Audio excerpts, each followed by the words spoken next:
There is a moment each night when the world begins to grow quiet. The conversations are over, the work is done, the day slowly starts to loosen its grip. And yet, sometimes, the mind keeps holding on.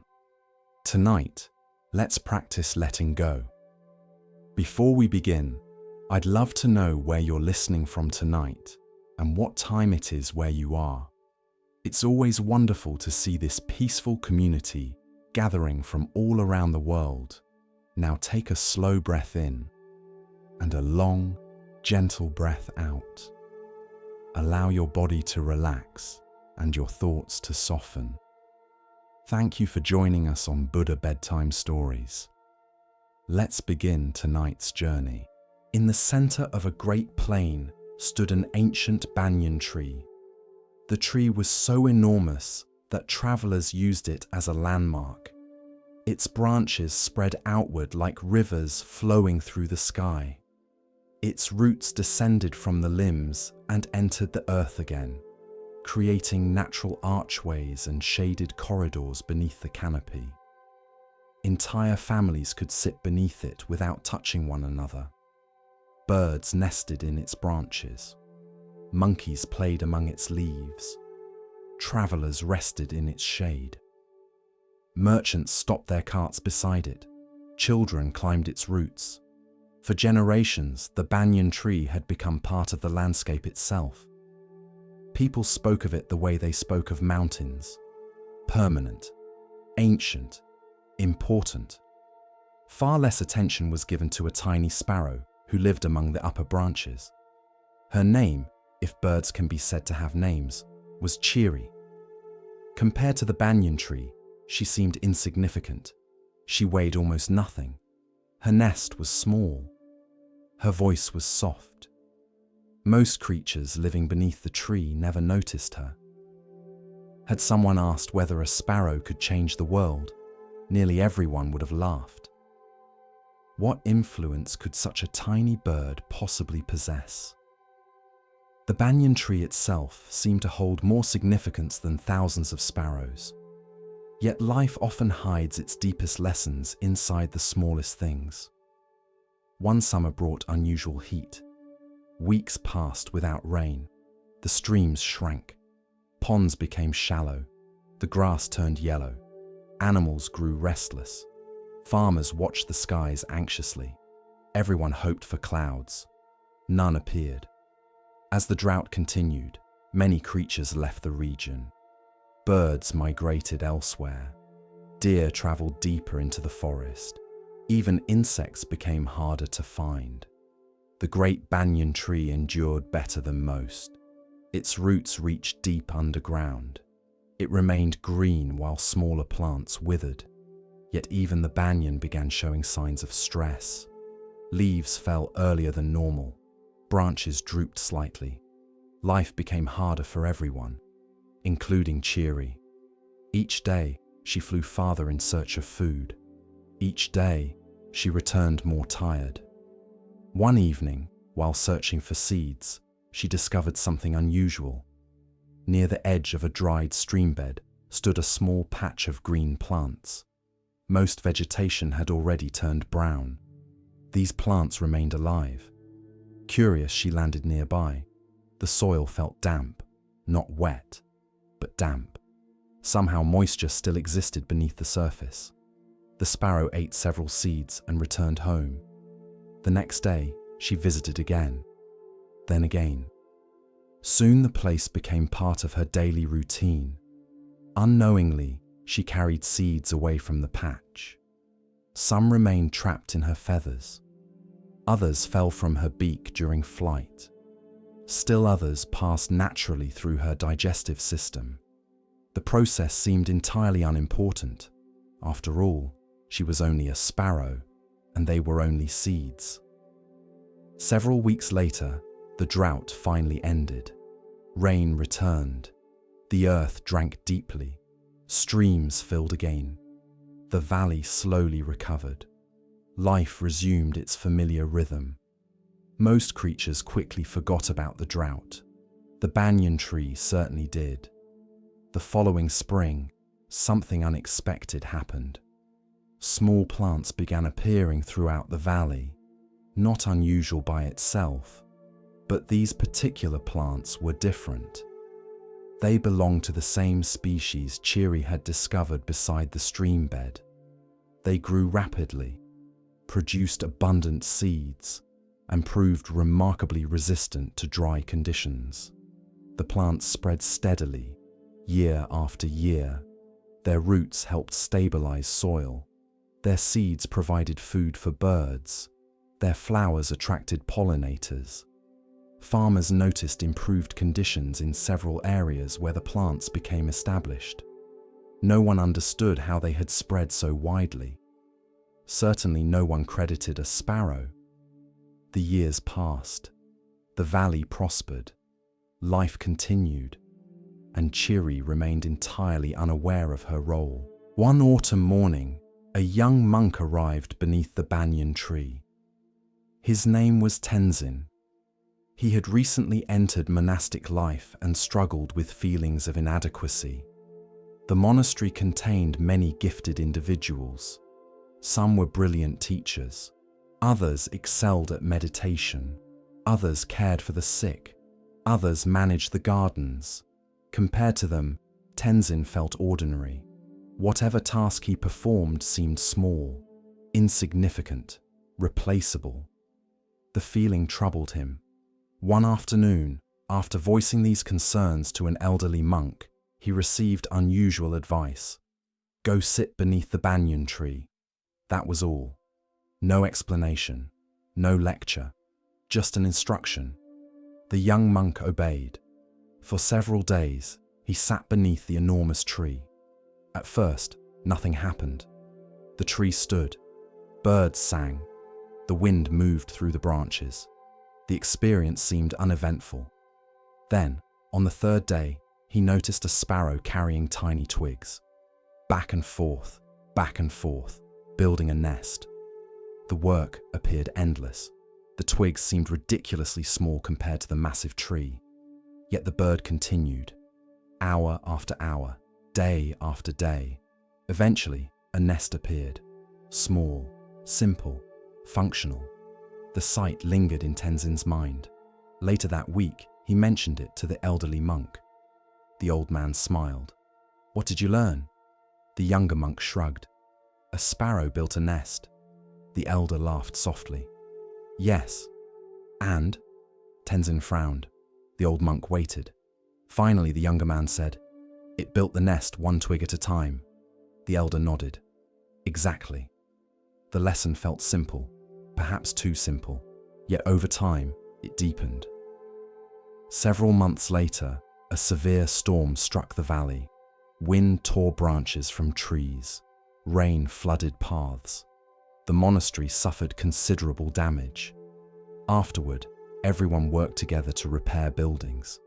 The task seemed overwhelming. Broken roofs, collapsed fences, damaged gardens. For a moment, Tenzin felt discouraged. The work looked impossible. Then he remembered the sparrow. One twig at a time. The repairs proceeded the same way. One board, one nail, one stone, 1 hour, 1 day. Gradually, the monastery recovered. The lesson became clearer. Great achievements rarely occur through single dramatic actions. They emerge through countless small ones. Years passed. Tenzin continued practicing, meditating, working, learning. Whenever a task appeared overwhelming, he remembered the sparrow. Whenever progress felt invisible, he remembered the nest. One twig at a time, one breath at a time, 1 day at a time. Then another challenge arrived. An epidemic spread through nearby villages. Many families became ill. The monastery organized relief efforts. Food needed transporting. Medicine needed distributing. The suffering felt immense. The need seemed endless. Several younger monks became discouraged. What difference can we make? One asked. There are too many people. The problem appeared too large, the resources too limited. Tenzin understood the feeling. Yet he also remembered the banyan tree, the sparrow, the seeds, although he did not know that story yet, only the lesson. So he answered, "We help the next person." The monks continued working, one family, then another, then another. Weeks later, villagers began recovering. The crisis gradually passed, not because one heroic action solved everything, because many small actions accumulated. Years flowed onward. Tenzin eventually became responsible for teaching novices. One afternoon, a frustrated student approached him. "I am not accomplishing anything." The novice looked miserable. "My meditation is improving too slowly. My studies are improving too slowly. Everything is too slow."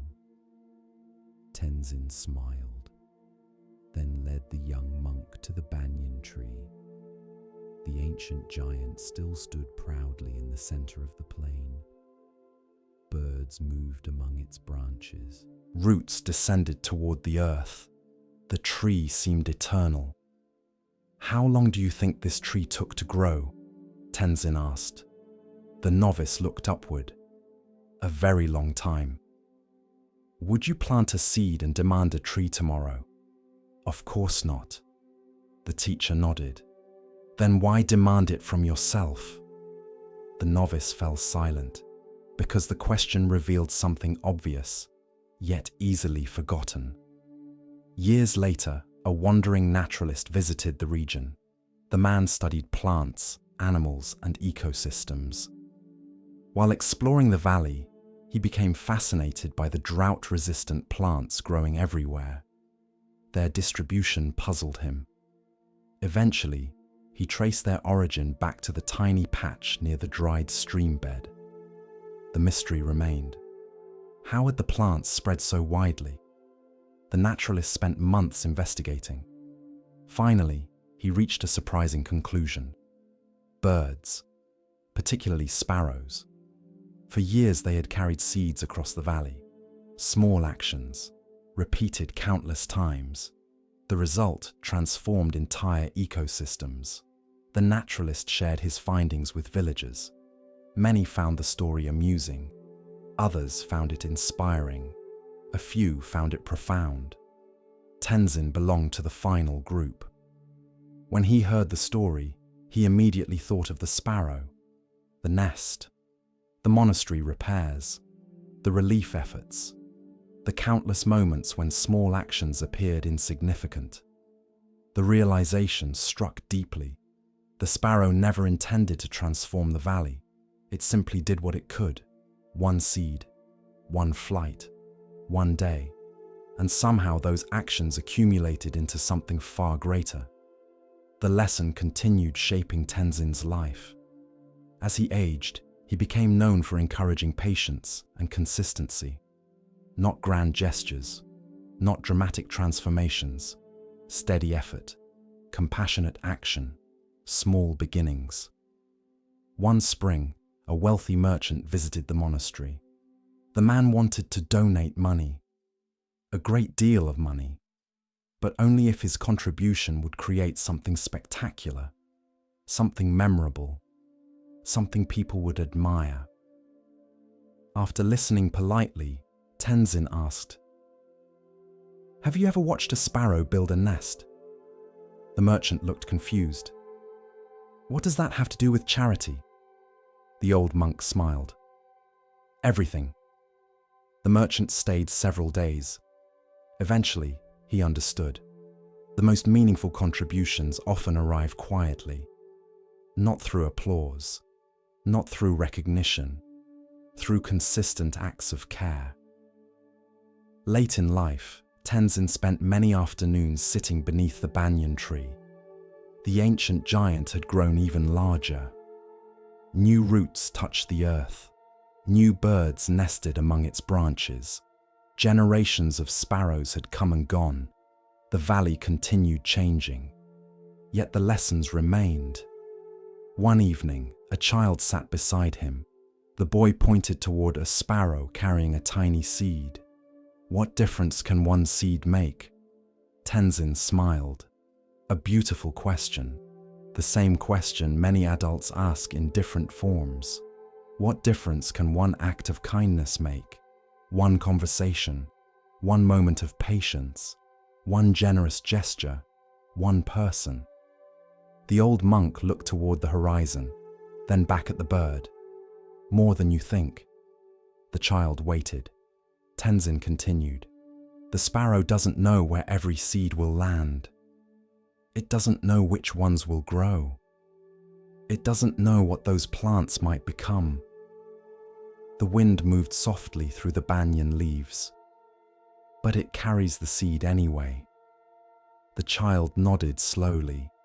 Years later, that lesson would return when he needed it most, as all good lessons do. And perhaps that is the lesson. Many people underestimate the power of small actions. They believe change must be dramatic to matter, visible to matter, immediate to matter. Yet life rarely works that way. Forests begin as seeds. Friendships begin as conversations. Wisdom begins as attention. Compassion begins as a single choice. The Buddha often taught that great transformations arise from causes and conditions accumulating over time. Not through magic, not through sudden miracles, through countless small actions shaping one another. The sparrow never looked important. The seed never looked important. The daily flights never looked important. Yet together, they transformed an entire valley. So when your actions seem small, remember the sparrow. When progress feels invisible, remember the nest. When the task appears overwhelming, remember the seed.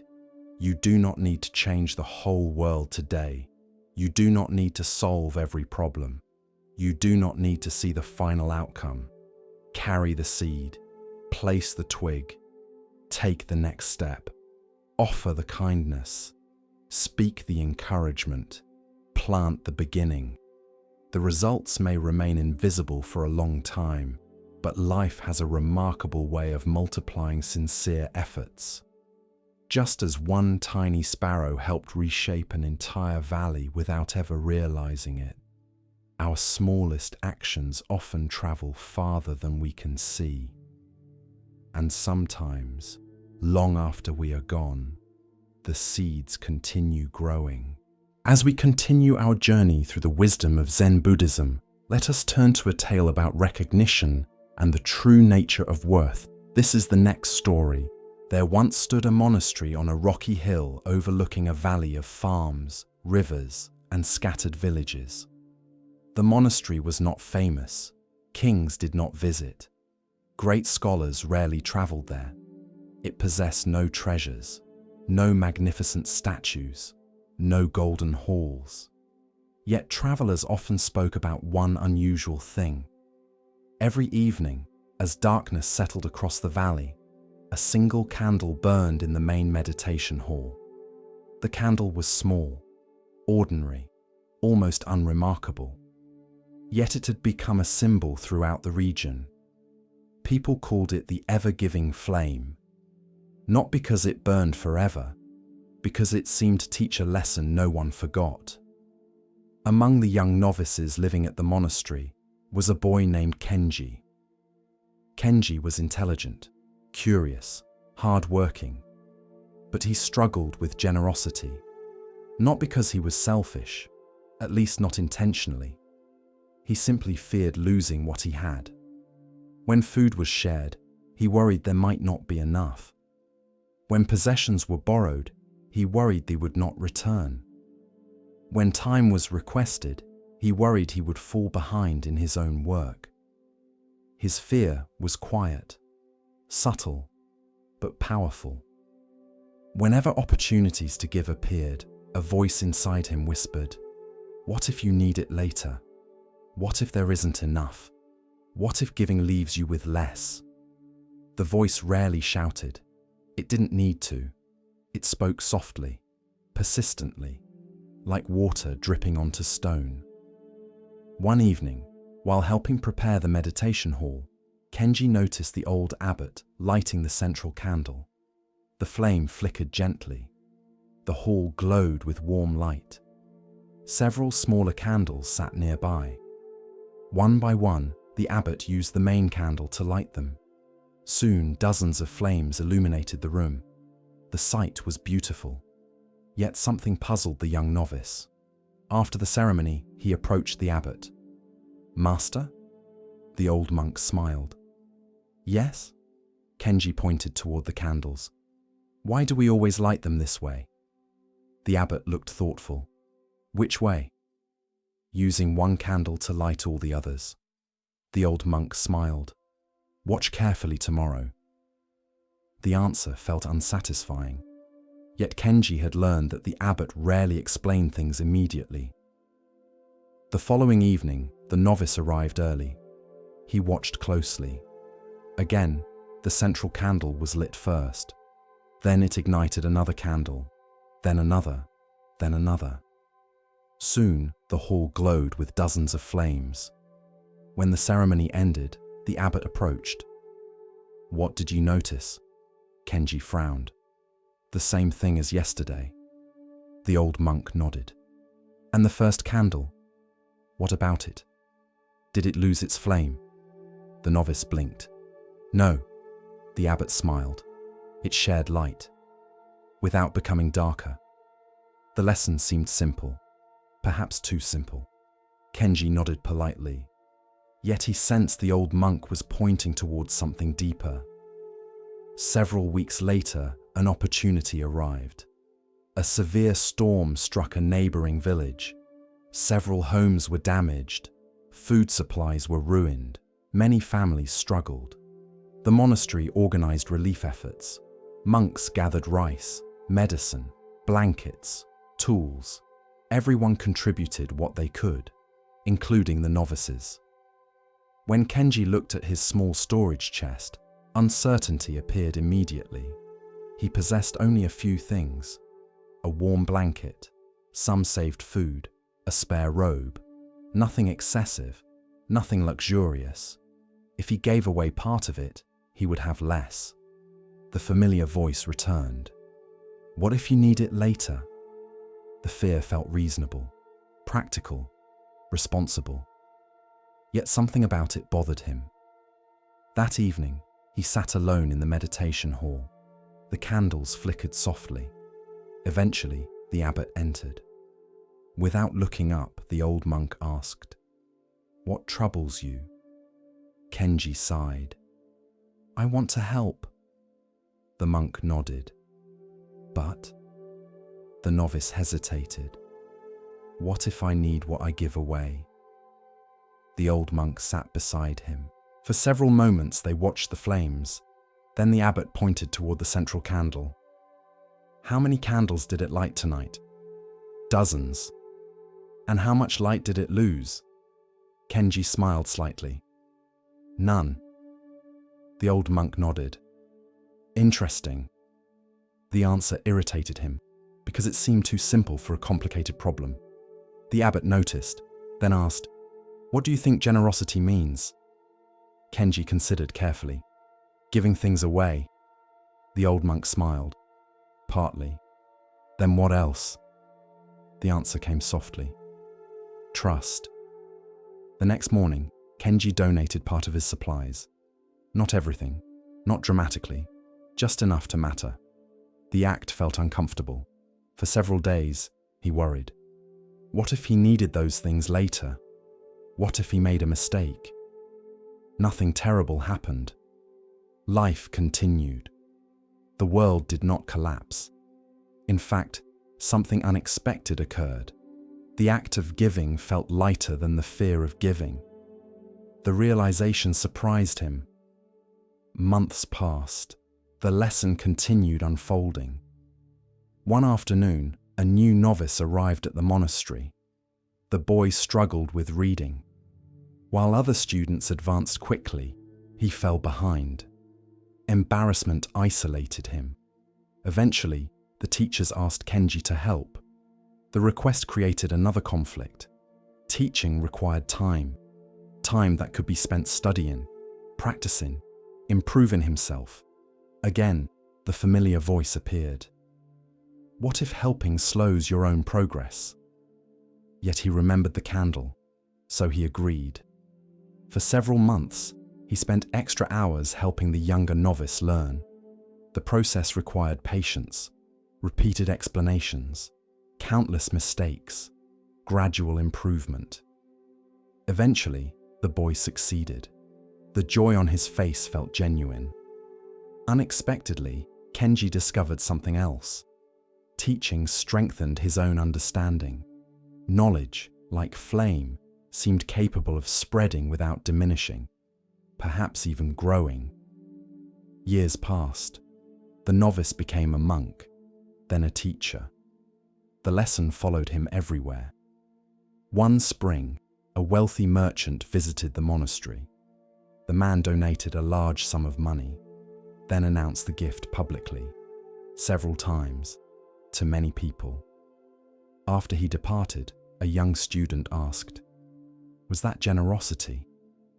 The question sparked discussion. Many monks offered opinions. Eventually they turned toward Kenji. By now, he had become known for wisdom. The older monk considered carefully, then answered, "The gift was real." The student nodded, but Kenji smiled. Generosity becomes lighter when it seeks no reward. The lesson lingered, like candlelight, soft, quiet, persistent. One summer, famine struck part of the region. The situation became severe. Many families lacked food. The monastery opened its storehouses. Rice reserves diminished quickly. Several younger monks became worried. If we continue giving, we may not have enough for winter. The concern felt legitimate. The numbers supported it. The risk was real. The monks gathered to discuss the situation. Opinions differed. Some favored caution. Others favored continued generosity. Eventually, everyone looked toward Kenji. The old monk sat quietly for several moments. Then he asked, "Do you remember the candle?" Several monks smiled. The story had become famous. Kenji continued, "The candle does not calculate how much darkness remains before sharing its light." Silence filled the room. The lesson felt uncomfortable, because true generosity often does. After careful discussion, the monastery continued helping. Not recklessly, not blindly, but generously. Winter eventually arrived. Food remained sufficient, not abundant, but sufficient. The fear had exaggerated the danger, as fear often does. Years flowed onward. Kenji grew older. His hair turned grey. His responsibilities increased. The monastery changed around him. Students arrived. Students departed. Seasons passed. The central candle remained. Every evening, it continued lighting others. One flame becoming many, without loss, without effort, without concern. The symbol deepened over time. One autumn evening, a traveler asked, "What is the greatest form of generosity?" The old monk thought carefully, then answered, "Giving what is needed." The traveler nodded. "Money? Sometimes. Food? Sometimes. What else?" Kenji smiled. "Attention." The traveler looked surprised. The monk continued. "Listening. Patience. Encouragement. Forgiveness." The firelight danced across the walls. Many people possess things. Few offer presents. The traveler remained silent. The lesson felt true. Late in life, Kenji spent many evenings sitting beside the candles, watching them illuminate the hall, watching one flame become many. The sight never grew old. One winter night, a young novice approached. The boy looked troubled. "I want to help people." Kenji smiled. "A good beginning." The novice hesitated. "But I'm afraid." "Of what?" The answer came quietly. "Having less." The old monk nodded, because he remembered, very clearly, For many years, he had carried the same fear. The older monk pointed toward the candles. The novice followed his gaze. The hall glowed warmly. The central candle still burned, surrounded by dozens of others. Kenji asked, "What happened to the first flame?" The boy smiled. "It lit the others." "And what did it lose?" The novice looked carefully, then slowly shook his head. "Nothing." The old monk smiled. "Exactly. And perhaps that is the lesson.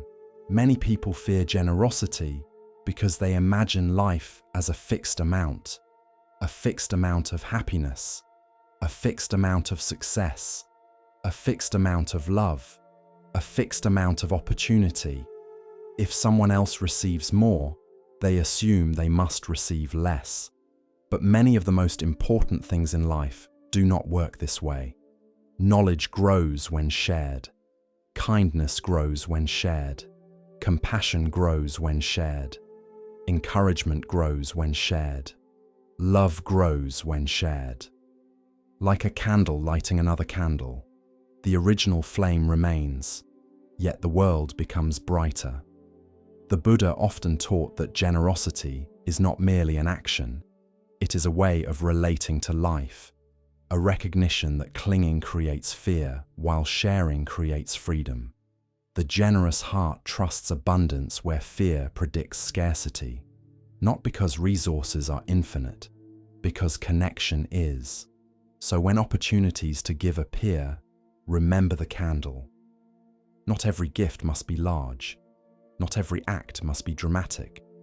Sometimes a few kind words change a life. Sometimes a moment of patience changes a day. Sometimes a small act of generosity travels farther than we ever see.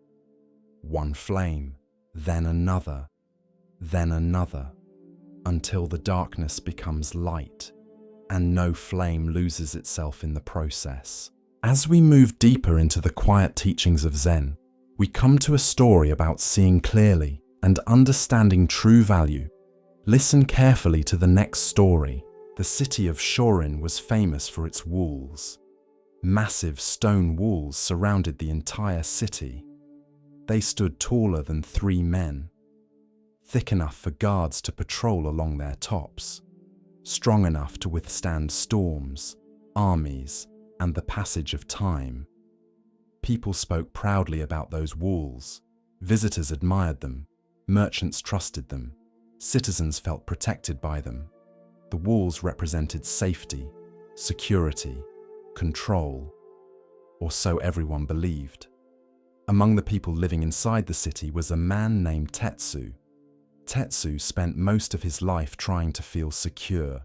He accumulated savings, purchased property, stored food, made careful plans, avoided unnecessary risks. Whenever uncertainty appeared, he searched for ways to eliminate it. His efforts impressed many people. Neighbors called him responsible, practical, prepared. Yet despite all his precautions, Tetsu rarely felt at peace. Every solution created a new concern. Every achievement produced another fear. If money increased, he worried about losing it. If business improved, he worried about decline. If plans succeeded, he worried about future failure. Security always seemed just beyond reach, like a destination that moved farther away whenever he approached. The pattern exhausted him, though he rarely admitted it. One spring morning, news spread throughout the city. A wandering monk had arrived. His name was Master Kenzan.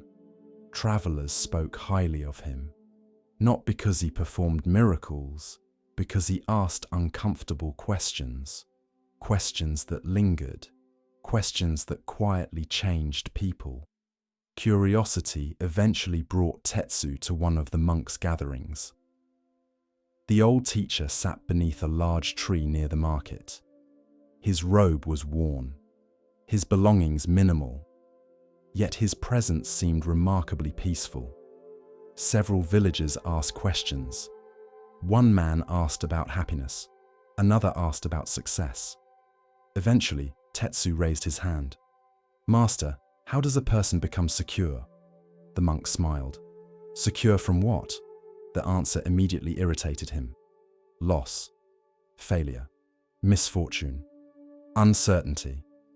The monk nodded thoughtfully, then asked, "Have you succeeded?" Tetsu frowned. "At what?"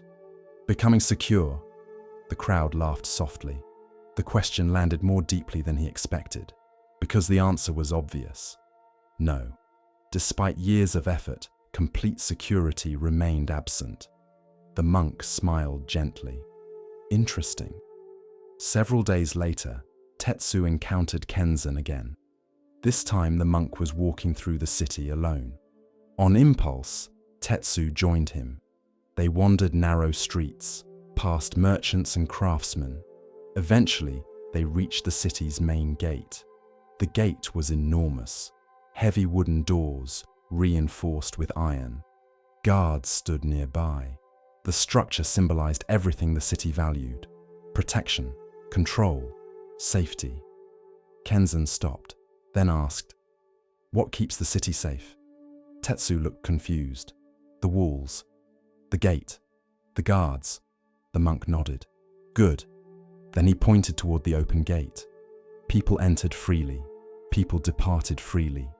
The city remained busy. The monk smiled. "What keeps them inside?" The answer seemed obvious. "Nothing." Kenzan nodded. "Exactly." The conversation ended there, at least externally. Internally, it had only begun. Over the following weeks, Tetsu found himself thinking about the gate. The city possessed walls, yet the gate remained open. People could leave whenever they wished. The image returned repeatedly, though he wasn't entirely sure why. One evening, while reviewing financial records, he noticed something. His accounts looked excellent, better than ever, yet anxiety remained. The familiar tension still occupied his chest. The same worry, the same fear, the same restlessness. The realization disturbed him, because it suggested the problem might not be external. The possibility felt uncomfortable. If money wasn't the solution, if planning wasn't the solution, if preparation wasn't the solution, then what exactly was he searching for? Several days later, he visited the monk again. "I've been thinking about the gate." Kenzan smiled. "A dangerous activity." The answer made him laugh despite himself. The monk continued, "What did you discover?" Tetsu hesitated, then answered honestly, "Nothing outside seems capable of making me feel secure." The old man nodded. "A valuable observation." The younger man frowned. "Then what am I supposed to do?" The monk looked toward a nearby pond. For several moments, he remained silent, then asked, "If a bird sits inside an open cage, is it trapped?" Tetsu considered carefully. "No." "Why not?" "The door is open." The monk smiled. "Exactly." The answer felt familiar, yet its meaning remained just out of reach. The following month brought difficulties. A business deal failed unexpectedly. The loss was not catastrophic, but significant. Several years earlier, the event would have consumed him. Days of worry, weeks of frustration, months of resentment. Instead, something different happened. The anxiety appeared. Then he remembered the gate. The loss existed. But so did his reaction. One belonged to reality. The other belonged to him. The distinction mattered. For the first time, he noticed how often suffering continued after circumstances ended. The event closed. The mind remained trapped. The gate stood open. Yet the prisoner refused to leave. One afternoon, Kenzan invited him on a short journey outside the city. They followed a forest path leading toward the mountains. After several hours, they reached a small abandoned shrine. The building was old, weathered, partially collapsed. Yet something unusual caught Tetsu's attention. A rusted iron cage sat nearby. Inside the cage perched a small bird. The sight immediately upset him. Who trapped it? The monk walked closer, then smiled. Look carefully. The younger man approached, then froze. The cage door stood completely open. The bird could leave at any moment, yet remained inside. The realization felt strangely powerful. The monk said nothing. He didn't need to. The lesson already spoke clearly. The image followed Tetsu for weeks. The open cage, the open gate, the bird that stayed. Gradually, he began recognizing similar patterns inside himself. Old fears he continued carrying, old worries he continued repeating, old assumptions he never questioned. No one forced him to hold them. The door stood open, yet habit remained stronger than freedom. One evening, while sitting alone, he asked himself a simple question. What am I afraid will happen if I let go?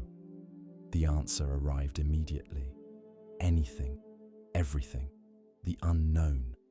The realization surprised him, because uncertainty itself had become the enemy.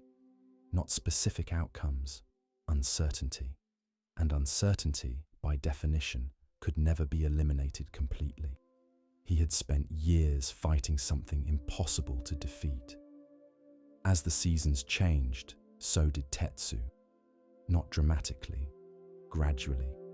He still planned, still worked, still prepared responsibly. The difference was attachment. He stopped demanding guarantees from life, stopped expecting certainty where none existed, stopped treating uncertainty as imprisonment. The shift felt subtle, yet transformative. For the first time in years, moments of genuine peace appeared. Not because circumstances improved, because resistance softened. One autumn evening, a young merchant visited him. The man looked overwhelmed. "I cannot relax." Tetsu smiled. The statement sounded familiar. The merchant described endless worries, competition, money, failure, future risks. The list never ended. After listening patiently, Tetsu asked, "Have you ever seen the city gate?" The young man looked confused. "Of course. Is it locked?" "No." The merchant frowned. "What does that have to do with anything?" Tetsu smiled. "Everything." Years passed. Kenzan eventually departed. The monk continued traveling, teaching, questioning, leaving lessons behind wherever he went. Tetsu never saw him again, yet the teachings remained, especially the gate. The image became a compass. Whenever anxiety returned, he remembered. Whenever fear tightened around him, he remembered. Whenever he felt trapped, he remembered. The gate stood open. The prison often existed only in the mind. Late in life, Tetsu developed a habit. Every morning, he walked to the city gate. Sometimes he stayed only a few minutes, sometimes longer. The guards eventually stopped asking questions. The old man simply sat and watched. People entering, people leaving, the endless movement of life. One morning, a child approached him. "Why do you come here every day?" Tetsu smiled. The question deserved a good answer, so he thought carefully, then replied, "To remember." "What?" The old man looked toward the open gate, then answered, "That freedom isn't where most people look for it." The child nodded politely, though he clearly didn't understand. Tetsu laughed. Neither had he once. Near the end of his life, he stood beside the gate one final time. The city remained busy. The walls remained strong. The guards remained vigilant. Everything looked much the same. Yet his understanding had changed completely. The walls protected the city, but they could not create peace. The gate allowed movement. but it could not create freedom. Those things emerged elsewhere, inside. The realization felt simple, obvious even, yet it had taken decades to discover. And perhaps that is the lesson. Many people spend their lives searching for freedom in external conditions. More money, more control, more certainty, more security, more favorable circumstances. Some of these things help. None provide complete liberation, because the deepest forms of imprisonment often exist within: fear, attachment, resentment, identity, the belief that peace depends entirely on circumstances. The Buddha taught that true freedom comes from understanding the mind, not controlling the world. The gate with no lock reminds us that many of the doors we fear are already open. The cage stands open, the gate stands open, the path stands open, yet habit keeps us circling inside familiar walls.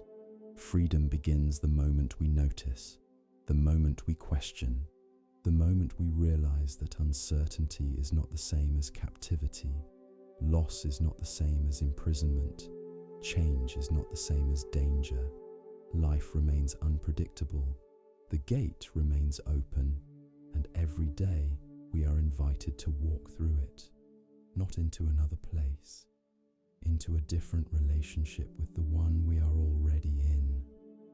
For the greatest prison has no walls, and the greatest freedom requires no key.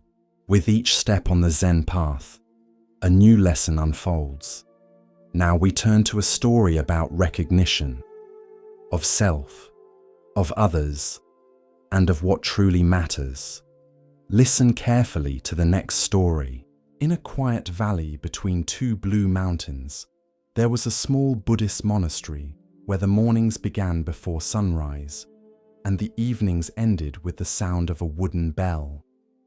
The monastery was not famous. Pilgrims rarely came. It had no golden statues, no tall gates, and no walls painted with bright colors. It was built from old wood and smooth stone, with roofs that curved gently toward the sky. Behind the monastery grew a bamboo grove. The bamboo was tall, green, and graceful. When the wind moved through it, the leaves whispered like soft rain. The monks often walked there after meditation, letting the sound of the bamboo calm their thoughts. Among the monks lived a young novice named Sanu. Sanu was sincere, hard-working, and determined. He woke before everyone else. He swept the courtyard until every fallen leaf was gone. He memorized teachings late into the night. He sat in meditation without moving, even when his knees ached and his back burned. The older monks admired his discipline, but they also noticed something troubling. Sanu was too hard on himself. If his mind wandered during meditation, he felt ashamed. If he forgot a verse, he called himself foolish. If another novice corrected him, his face tightened with embarrassment. He believed that to become wise, he had to be strong like a stone. One evening, after the final chant, Sanu went to the abbot and bowed. "Master," he said, "I want to become unshakable. I want a mind that never bends, never fears, never doubts, and never breaks." The abbot was an old monk named Venerable Ananda. His face was lined like dry earth, but his eyes were soft and bright. He looked at Sanu for a long moment. Then he said, "Come with me." They walked through the quiet courtyard, past the stone lanterns, past the meditation hall, and into the bamboo grove. The evening air was cool. The sky was deep blue, and a thin moon rested above the mountains. Venerable Ananda pointed to the bamboo. "What do you see?" he asked. Sanu looked carefully.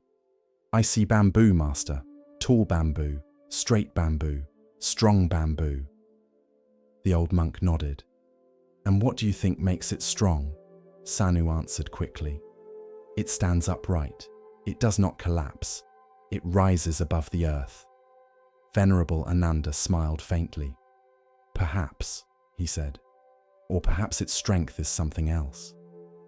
Sanu did not understand, but he said nothing.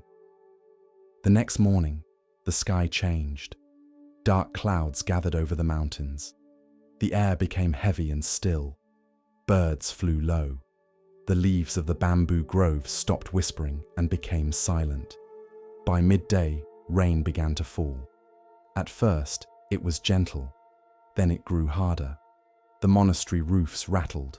Water ran down the stone steps. The wind pushed against the wooden doors.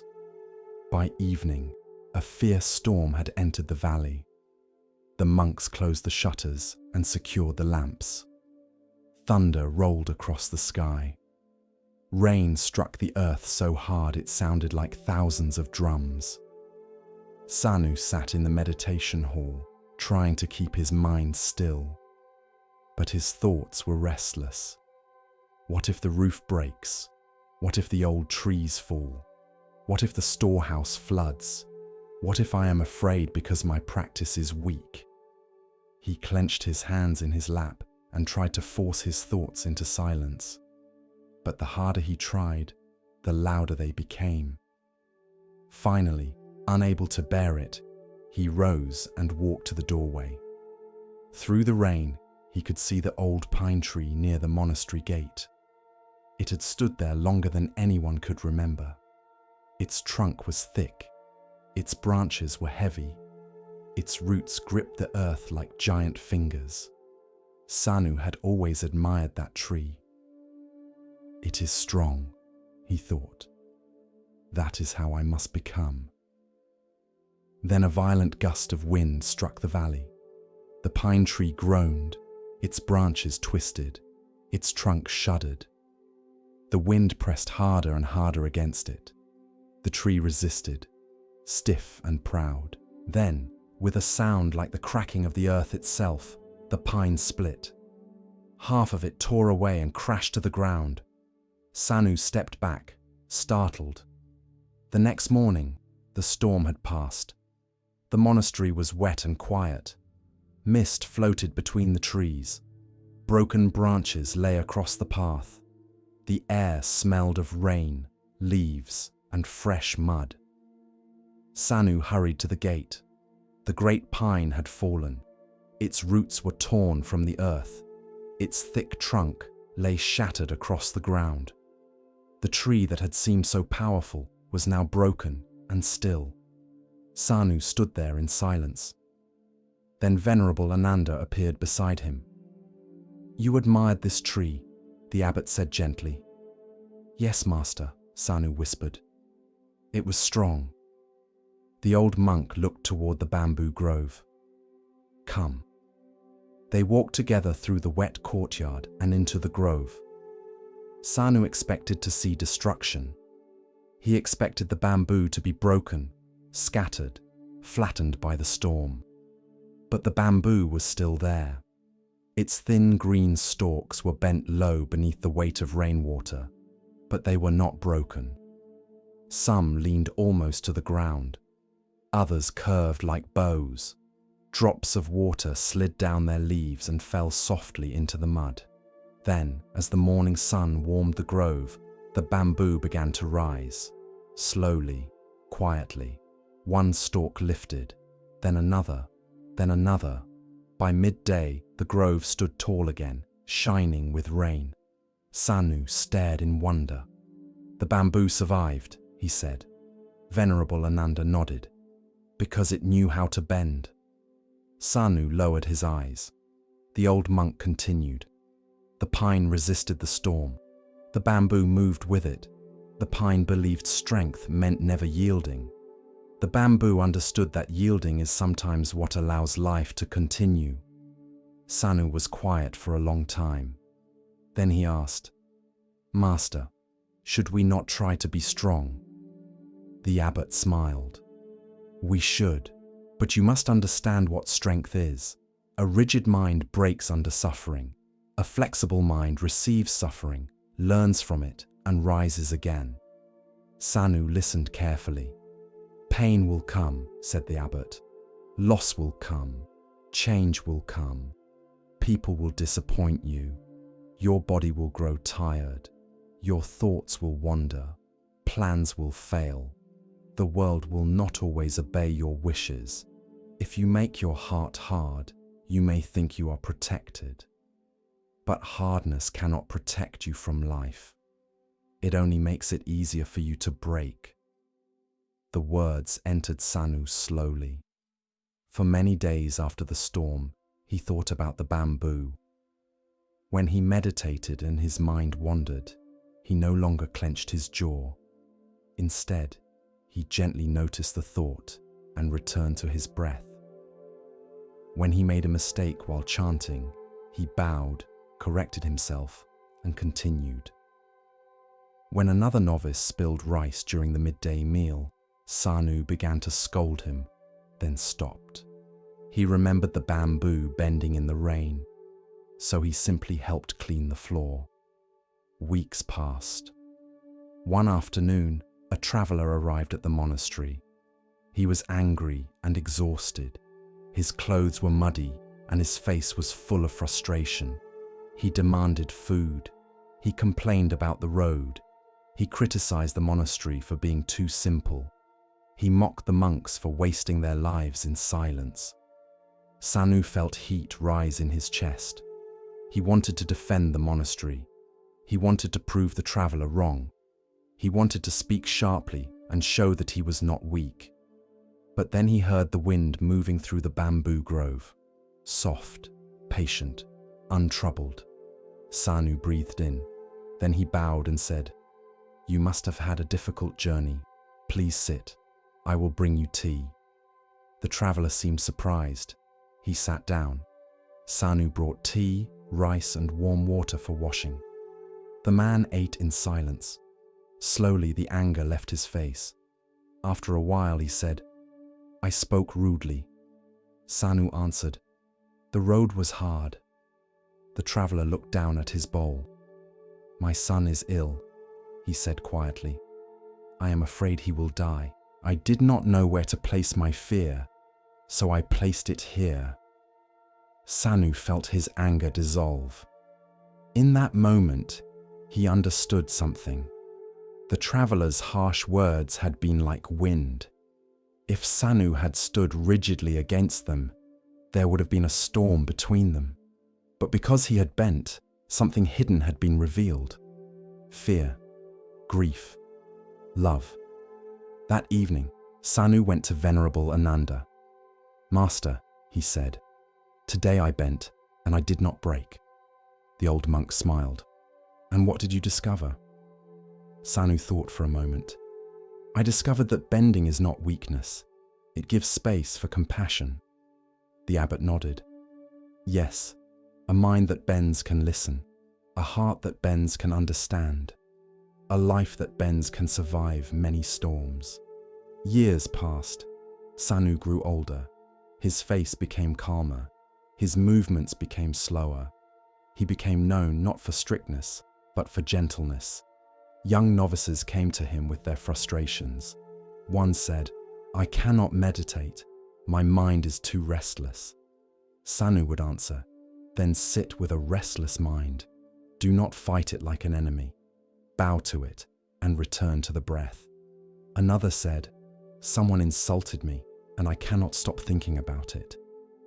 Sanu would say, "Do not build a house for the insult. Let it pass through like wind through bamboo." Another said, "I am afraid of change." And Sanu would lead them to the grove. There, beneath the green stalks, he would tell them the story of the storm. He would point to the bamboo and say, "Look carefully. It does not survive because the world is gentle. It survives because it knows how to move with what comes."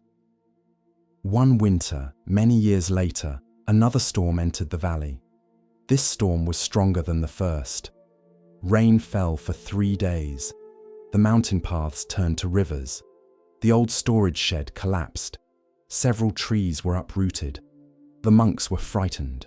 But Sanu, now an elder, walked calmly through the monastery, helping secure doors, comforting novices, and carrying supplies to dry ground. A young monk asked him, "Are you not afraid?" Sanu looked toward the bamboo grove, swaying wildly in the rain. "I am afraid," he said. "But fear is also wind.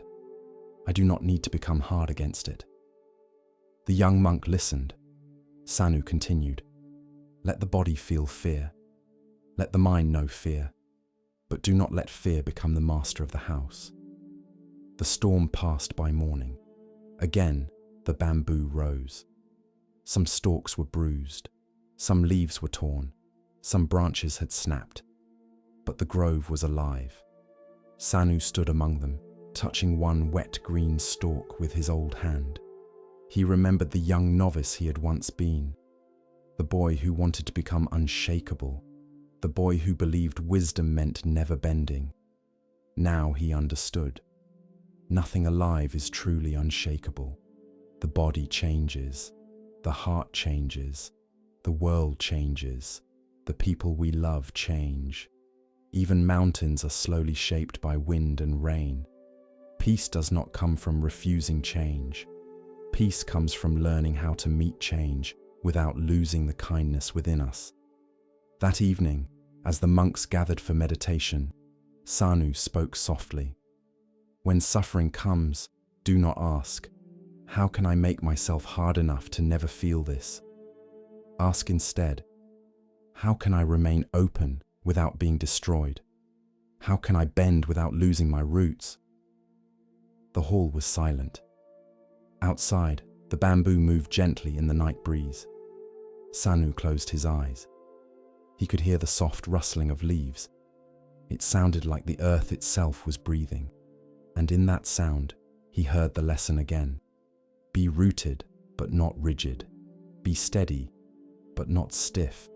Be strong, but not hard. For the storm does not ask our permission before it arrives.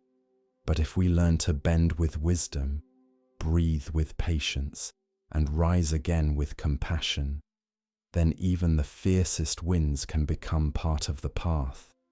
And like bamboo after rain, we may discover that what bowed low in the storm can still rise toward the light. As our exploration of Zen Buddhism deepens, let us listen to a story that reveals how true worth is often overlooked. Here starts the next story. On the northern edge of an ancient forest, where rolling hills met the foothills of distant mountains, there stood a magnificent oak tree. It was older than anyone could remember. Generations had grown up beneath its branches. Children had climbed its sturdy limbs. Travelers had rested in its shade. Birds had built countless nests among its leaves. The villagers often said that the tree seemed eternal. It had survived storms, droughts, harsh winters, and scorching summers. Year after year, it remained, steady, strong, reliable. To many people, it appeared unchanging. Yet the tree knew a secret. Every year, it had to let go. Among the villagers lived a young man named Daiichi. Unlike the great oak, Daiichi struggled with letting go. He held tightly to almost everything. Old disappointments, past mistakes, broken friendships, lost opportunities. Even possessions he no longer needed filled his small home. He kept old clothes he never wore, letters he never read, objects he never used. Every item seemed connected to a memory. Every memory felt impossible to release. Whenever something ended, Daiichi resisted. Whenever life changed, he suffered.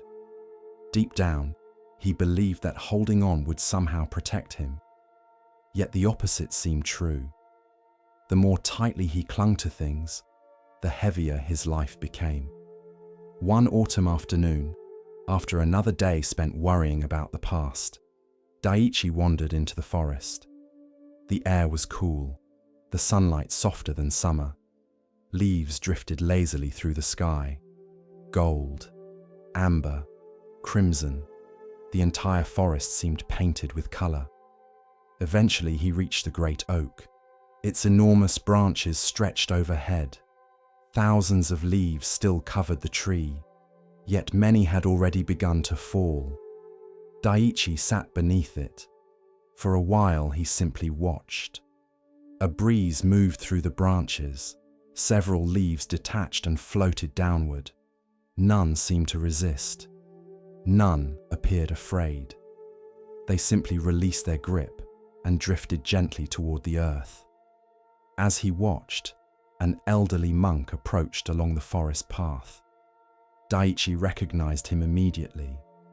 It was Venerable Soren, a teacher who occasionally visited the village. The monk smiled and sat beside him. Neither spoke for several minutes. The forest seemed to encourage silence. Finally, Soren asked, "What brings you here today?" Daiichi sighed. "My mind." The old monk nodded. "A familiar visitor." The young man laughed softly. Then he told the monk about his struggles, the regrets he could not forget, the relationships he could not move beyond, the memories he constantly replayed, the future he wished had happened. When he finished, the monk looked up at the oak tree. Then he asked, "Do you think the tree is sad about its leaves?" Daiichi frowned. "What?" The monk pointed upward. "The leaves. Do you think the tree mourns everyone that falls?" Daiichi looked at the branches. "I don't know." Soren smiled. "Then perhaps we should watch." So they sat together beneath the oak. The afternoon slowly unfolded. The wind came and went. Leaves continued falling. The tree remained. Finally, the monk spoke again. "Tell me, why do leaves fall?" "Because winter is coming." "Exactly." The old monk nodded. "The tree understands something many people forget." "What?" "That holding on forever prevents new growth." Daiichi listened carefully. The monk continued. "If the tree refused to release its leaves, what would happen when spring arrived?" The young man thought for a moment. There would be no room for new ones. The old monk smiled. "Exactly." The answer seemed simple, almost too simple, yet something about it lingered. Over the following weeks, Daiichi found himself returning to the oak tree often. Each visit revealed new changes. More leaves fell, more branches became bare. The transformation seemed gradual and effortless. The tree never appeared frightened, never desperate, never resistant. It simply participated in the season. One particularly windy afternoon, Daiichi arrived to find almost half the leaves gone. The ground beneath the tree glowed with autumn colors. It looked beautiful, yet the tree appeared less full than before. A thought suddenly entered his mind. Perhaps letting go was not destruction. Perhaps it was part of a cycle. Still, understanding a lesson and living it are very different things. A few days later, Daiichi received news that an old friend was moving far away. The two had grown distant over the years, but the announcement still stirred sadness. His first reaction was familiar: resistance. Why must people leave? Why must relationships change? Why can't things remain as they are? Then he remembered the tree. That evening he walked to the forest. The oak stood quietly beneath the fading light. More leaves had fallen. The branches looked increasingly bare. Yet somehow the tree seemed no less alive. Standing beneath it, Daiichi realized something. The tree did not cling to what had served its purpose. It trusted the seasons, and perhaps life required the same trust. Winter eventually arrived. Snow covered the forest. The great oak stood completely bare. No leaves remained. At first glance, it looked almost lifeless. Many travelers passing through the forest assumed it was dead, but it was not. Beneath the surface, unseen processes continued. The roots remained alive. The trunk remained strong. The tree was preparing, waiting. trusting. One morning, Daiichi visited after a fresh snowfall. The world was silent. Snow covered every branch. The forest seemed asleep. As he stood there, he realized how much the tree had taught him. The oak no longer looked empty. It looked patient. There was a difference. Months passed. Winter slowly loosened its grip. The snow melted. The days grew longer. Birds returned. The air softened. And then, one morning, Daiichi noticed something remarkable. Tiny green buds had appeared along the branches. Small, fragile, almost invisible, yet unmistakably alive. A few weeks later, fresh leaves emerged. New life where old life had once been. The cycle continued. Not because the tree fought change, but because it accepted it. That spring, Daiichi began making changes of his own. He sorted through possessions he had kept for years. Some he donated, some he gave away, some he simply released. At first it felt uncomfortable, then surprisingly freeing. He also began letting go of old resentments, not all at once, slowly, patiently, like leaves falling one by one. Some memories still hurt, some losses still saddened him, but he no longer carried them quite so tightly. Years later, Daiichi became known for his calm nature. People often sought his advice during difficult transitions. One young woman came after a painful breakup. An elderly man came after retirement. A merchant came after losing his business. Each wanted the same thing, a way to avoid change, a way to keep life exactly as it had been. Rather than giving immediate answers, Daiichi often invited them to walk into the forest. There, beneath the great oak, he would ask, "What season is the tree in?" The question often confused them. At first, then gradually they understood. Life contains seasons. Some seasons bring growth, others bring endings. Some bring abundance, others require release. No season lasts forever. That is both the challenge and the gift. As an old man, Daiichi continued visiting the oak. One autumn evening, many decades after his first conversation with Venerable Soren, he sat beneath the tree once again. Leaves drifted gently around him. The setting sun painted the forest gold. He watched a single leaf detach from a branch high above. It spun slowly through the air, dancing, turning, floating. Eventually, it landed softly upon the earth. And in that moment, Daiichi understood the lesson more deeply than ever before. The leaf did not fail.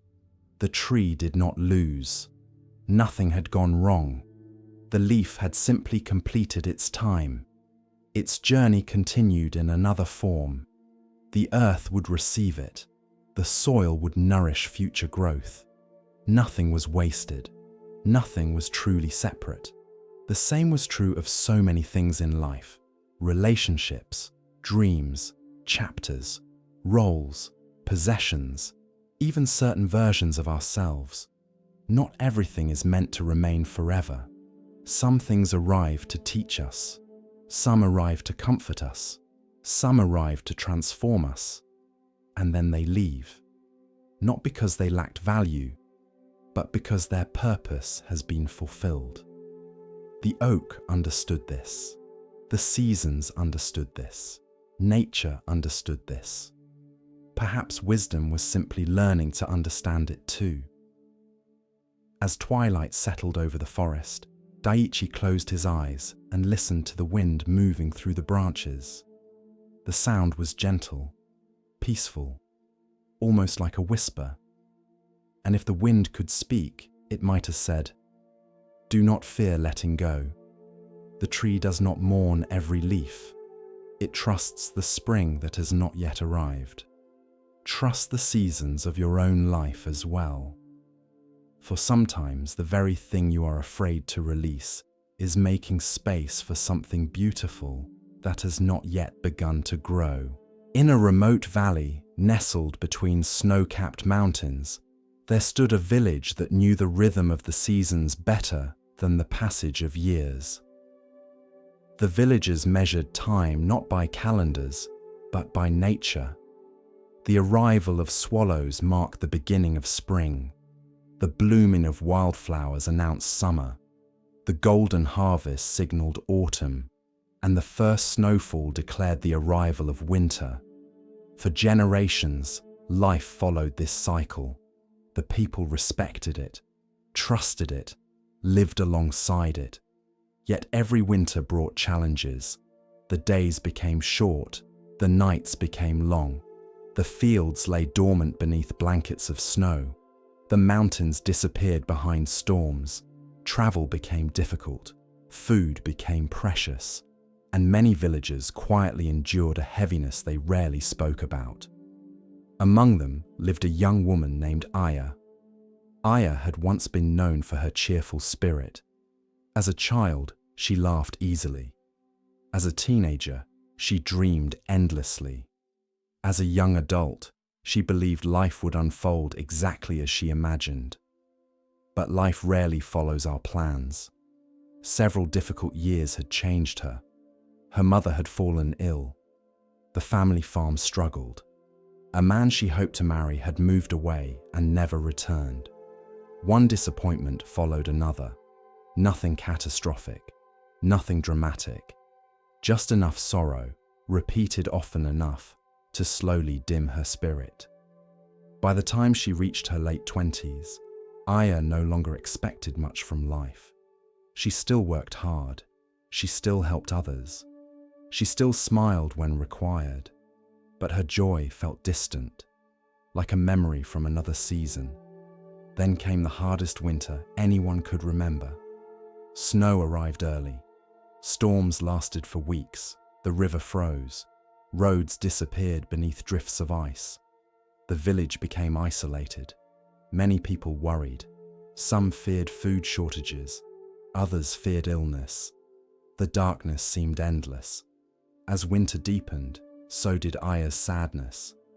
Every morning she looked out the window and saw only white fields and grey skies. Every evening, darkness arrived before she felt ready for it. The world appeared lifeless, silent, frozen. One particularly cold morning, Aya walked into the forest to gather firewood. The air stung her cheeks. Her breath formed clouds before her face. Snow covered every branch. The entire landscape seemed asleep. As she moved through the woods, she thought about all the things she had lost, all the things that had not happened, all the things she wished were different. The more she thought, the heavier her heart became. Eventually, she stopped beside an old pine tree. The forest was completely silent, or so she thought. Then she heard it, a song, soft at first, almost impossible to notice, a single bird singing somewhere among the snow-covered branches. Aya looked around in surprise. Surely she had imagined it. Birds did not sing in winter, not here, not now. Yet the song came again, clear, gentle, unmistakably real. She followed the sound. Eventually she found the source. A small brown bird perched on a branch. Its feathers puffed against the cold. Its tiny body seemed fragile against the vast winter landscape, and yet it continued singing. The sight felt strangely absurd. Everything around it appeared frozen. The sky was grey, the trees were bare, the ground was covered in snow, and still the birds sang. Aya stood watching for several minutes. Then she shook her head. "Foolish bird." The words escaped before she could stop them. The bird, of course, offered no reply. Eventually it flew away, yet the image remained in her mind. Over the following days, she heard the bird again, always singing, always cheerful, always appearing when the world seemed at its coldest. The mystery began to irritate her. One morning, While delivering supplies to an elderly monk who lived near the edge of the village, she mentioned it. The monk's name was Tenzin. He had lived in the valley for many decades. People often sought his advice, though his answers were rarely straightforward. Aya set down the basket she carried. Then she asked, "Why would a bird sing in winter?" The old monk smiled. "Why indeed?" Aya frowned. "There is nothing to sing about." Tenzin looked amused. "Nothing? The trees are bare." "Yes." "The fields are frozen." "Yes." "The days are short." "Yes." "The world is asleep." The monk nodded. Then he asked, "Do you think the bird doesn't know that?" Aya hesitated. The question felt strange. Of course the bird knew. It lived in the same winter, the same cold, the same darkness. The old monk poured tea into 2 small cups. Steam rose gently into the air. Then he said, "Perhaps the bird sings not because winter is absent." He handed her a cup. "Perhaps it sings despite winter." The words lingered, but Aya wasn't convinced. The answer felt too simple, too optimistic. Life wasn't a song. Life was difficult. Life was loss. Life was uncertainty. Birds could afford to sing. People carried responsibilities. That evening she returned home unconvinced. Yet the next morning she heard the bird again, and the morning after that, and the one after that. Its song seemed to appear precisely when the weather felt most severe. Eventually, curiosity overcame irritation. One day she followed the bird deeper into the forest. The snow was fresh, the air perfectly still. The bird moved from branch to branch, singing as it went. Finally, it settled near a clearing where sunlight broke through the trees. Aya sat quietly nearby. For a long time she simply listened. The song wasn't extraordinary. It wasn't louder than other birds. It wasn't more beautiful. Yet within the silence of winter, it felt important, almost courageous. As she listened, a realization slowly emerged. The bird wasn't waiting for spring. It wasn't postponing its song until conditions improved. It wasn't saying, "I will sing when the snow melts. I will sing when the flowers return. I will sing when life becomes easier." It sang now, in the middle of winter, in the middle of uncertainty, in the middle of cold and darkness. The insight unsettled her, because she realized she had been doing the opposite. For years, she had postponed her happiness. She had been telling herself, "I will be happy when life improves. I will be happy when things return to normal. I will be happy when my circumstances change." Yet those conditions kept moving further away, like a horizon, always visible, never reached. The winter continued, but something inside Aya began to shift.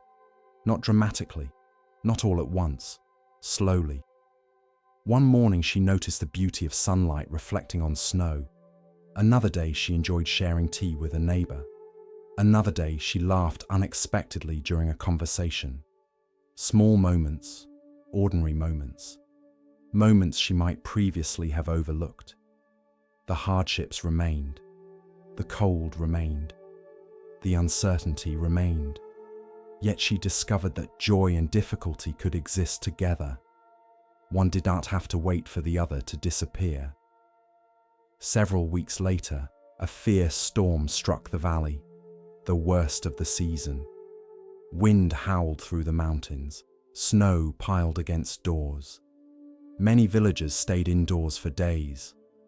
When the storm finally passed, Aya walked into the forest once more. The landscape looked transformed. Branches had fallen. Paths had disappeared. Everything seemed buried beneath fresh snow. For a moment she wondered whether the little bird had survived. Then she heard it, faintly, somewhere beyond the trees. The same song, the same steady melody, the same quiet courage. And for the first time, Aya smiled before hearing the entire song. Years passed. The difficult winter eventually ended. Spring returned, as it always does. Snow melted. Streams flowed once more. Flowers appeared. Birds filled the forests. Yet Aya never forgot the lesson, because she realized the bird had never truly been teaching her about winter. It had been teaching her about life. Every life contains winters, periods of loss, periods of uncertainty, periods when joy feels distant, periods when the future appears hidden. Many people spend those seasons waiting for life to improve before allowing themselves to live fully, waiting for perfect conditions before allowing themselves to hope, waiting for spring before allowing themselves to sing. But the little bird had shown another way. One autumn evening, many years later, a young villager came seeking Aya's advice. The young woman had recently suffered several disappointments. Nothing seemed to be going according to plan. "I feel stuck," she admitted. "I keep waiting for things to get better." Aya listened quietly. Then she smiled. "Let me tell you about a bird." The young woman looked confused, but Aya continued.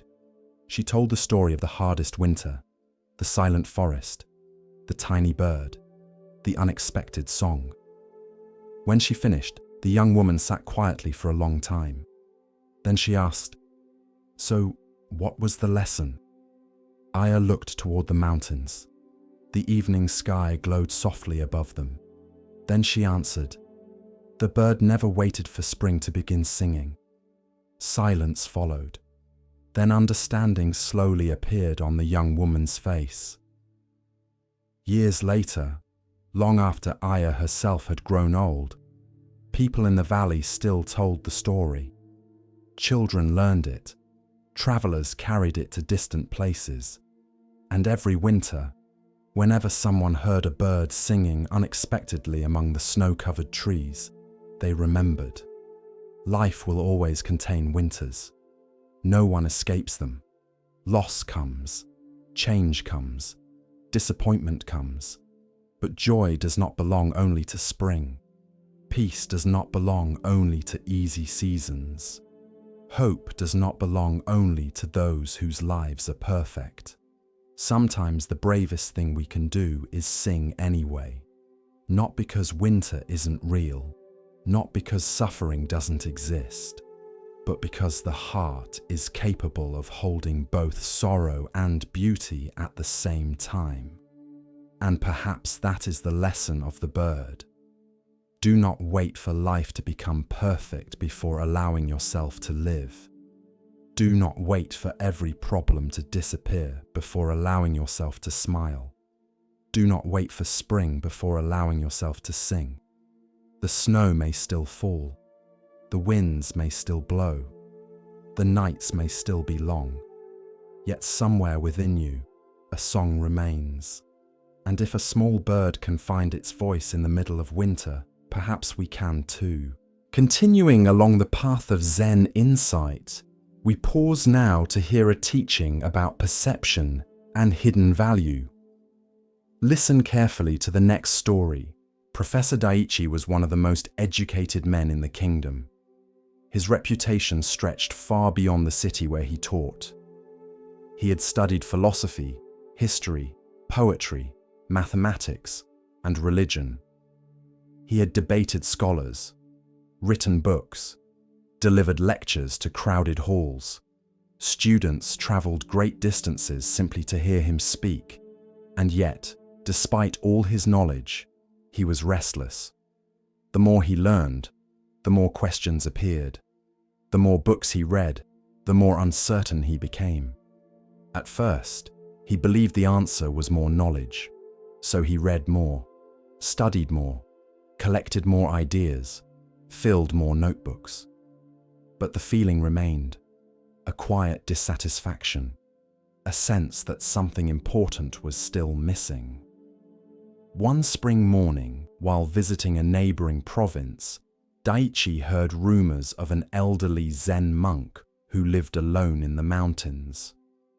People spoke of the monk's unusual wisdom. They said travelers often arrived seeking answers and departed strangely transformed. The stories intrigued the professor, not because he believed them, because he doubted them. Surely whatever wisdom this monk possessed could be explained, analyzed, and compared with existing philosophical traditions. Curious, he decided to visit. The journey took most of a day. The monk's hermitage stood high among cedar trees overlooking a valley. It was remarkably simple. A small wooden building, a stone path, a garden, a single wind chime hanging near the entrance. Nothing about it suggested extraordinary wisdom. The professor felt slightly disappointed. An old monk opened the door. His robe was plain, his face weathered, his eyes calm. He bowed. "Welcome." Daichi returned the bow. "I am Professor Daichi." The monk smiled. "I know." This surprised him. "You do? Several people mentioned you might come." The monk stepped aside. "Please enter." Inside, the room contained very little. A low table, 2 cushions, a small shelf holding several worn books, a kettle warming over a charcoal fire. Nothing more. The simplicity felt almost uncomfortable. Daichi was accustomed to libraries, stacks of manuscripts, rooms filled with information. This place felt empty. The monk gestured toward a cushion. They sat. For a while, neither spoke. Finally, the professor cleared his throat. "I have spent many years studying wisdom traditions." The monk nodded. "I have examined countless teachings." Another nod. "I have explored questions concerning suffering, meaning, and enlightenment." The monk smiled gently. "That is wonderful." Encouraged, Daichi continued. He spoke about philosophy, religion, meditation, ethics, consciousness, the nature of reality, the limitations of language, theories from different schools of thought. Hours seemed to pass. Whenever he finished explaining one idea, another followed. The monk listened quietly, never interrupting, never arguing, never correcting. Eventually, Daichi paused. Surely now the monk would offer his own insights. Instead, the old man asked, "Would you like some tea?" The professor felt slightly disappointed. After such an impressive discussion, tea seemed unrelated. Nevertheless, he nodded. "Yes." The monk rose, placed 2 cups on the table, then began pouring tea. The first cup filled steadily. The tea reached the rim. Then the monk continued pouring. The professor blinked. Tea spilled over the edge, onto the table, onto the floor. Still the monk poured. At last, Daichi could no longer remain silent. "Stop!" The monk looked up. "The cup is full." Tea continued dripping from the table. "It cannot hold any more." The old monk placed the kettle down, then smiled. "Exactly." Silence filled the room. The professor stared at the overflowing cup. Slowly, painfully slowly, understanding began to appear. The monk's voice remained soft. "You have come seeking wisdom." Daichi said nothing. "But your cup is already full." The words struck harder than any criticism, because they were true. The monk continued. "You arrive carrying conclusions, opinions, theories, certainties, comparisons." He pointed toward the overflowing cup. "How can something new enter if there is no space?" For the first time since arriving, the professor had no response. The afternoon sunlight filtered through the windows. The wind chime outside moved softly in the breeze. The old monk poured fresh tea into a clean cup. This time he stopped before it overflowed. Then he handed it to Daichi. The professor accepted it quietly. Over the following days, he remained at the hermitage. At first, he expected lessons, teachings, discussions. Instead, the monk assigned simple tasks: sweeping leaves, carrying water, working in the garden, preparing meals. The simplicity frustrated him. One morning, while pulling weeds, he finally asked, "When will the teaching begin?" The monk looked surprised. "It already has." Daiichi frowned. "How is this philosophy?" The old man smiled. "Must wisdom always arrive through words?" The professor had spent his entire life believing it did. Several days later, they worked together in the garden. The monk spent nearly 20 minutes observing a flower, not analyzing it, not categorizing it, simply observing. Eventually, Daiichi asked, "What are you doing?" The monk replied, "Seeing." The answer seemed absurd. "Anyone can see a flower." The old man nodded. "Many people look." He smiled gently. "Very few actually see." That night, Daiichi reflected on the conversation. The monk possessed remarkably little formal education, yet there was something about him, a quality difficult to describe, a kind of spaciousness. The old man never seemed rushed, never seemed eager to prove anything, never seemed trapped by his own opinions. The professor began noticing how different this felt from his own mind. His thoughts constantly evaluated, compared, judged, categorized.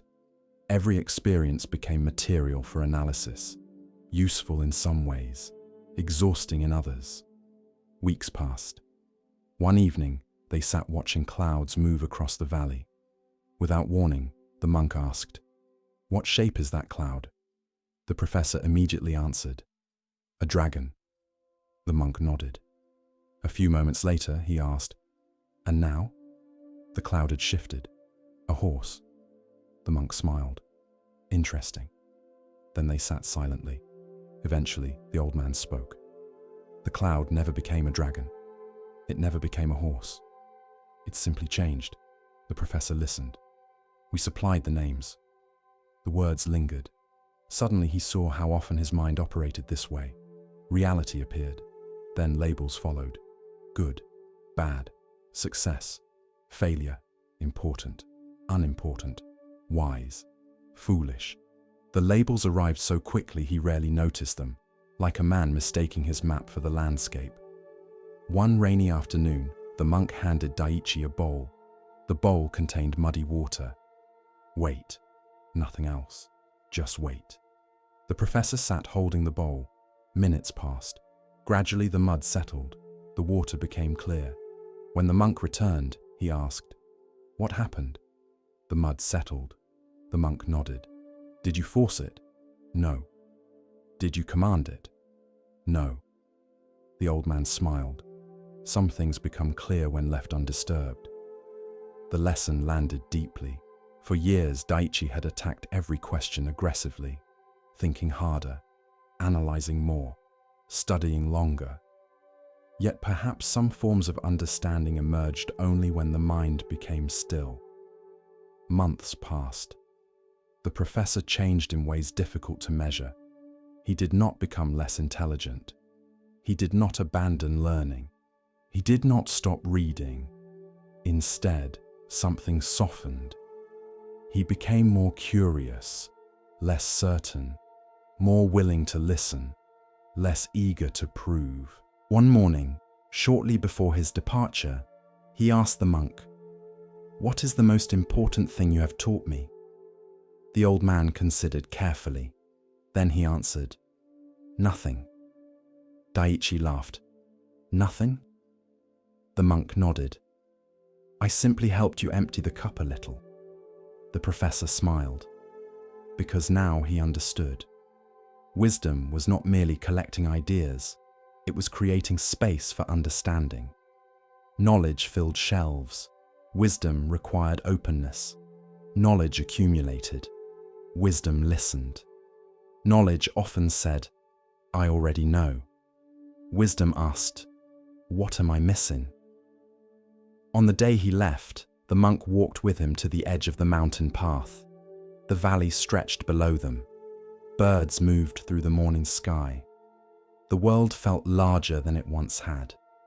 Not because new information had been added, because space had been created. Before departing, Daiichi bowed deeply. How will I know if my cup is becoming full again? The old monk smiled. You will start believing you already understand everything. The professor laughed. Then he began the journey home. Years later, his students noticed a remarkable change. The famous scholar still taught, still wrote, still studied. Yet now he listened more than he spoke, asked more questions than answers. And whenever a student became overly confident in their own knowledge, Daiichi would quietly serve tea, then tell a story about a cup, a kettle, and a mountain monk, because perhaps the greatest obstacle to wisdom is not ignorance. It is the belief that we already know.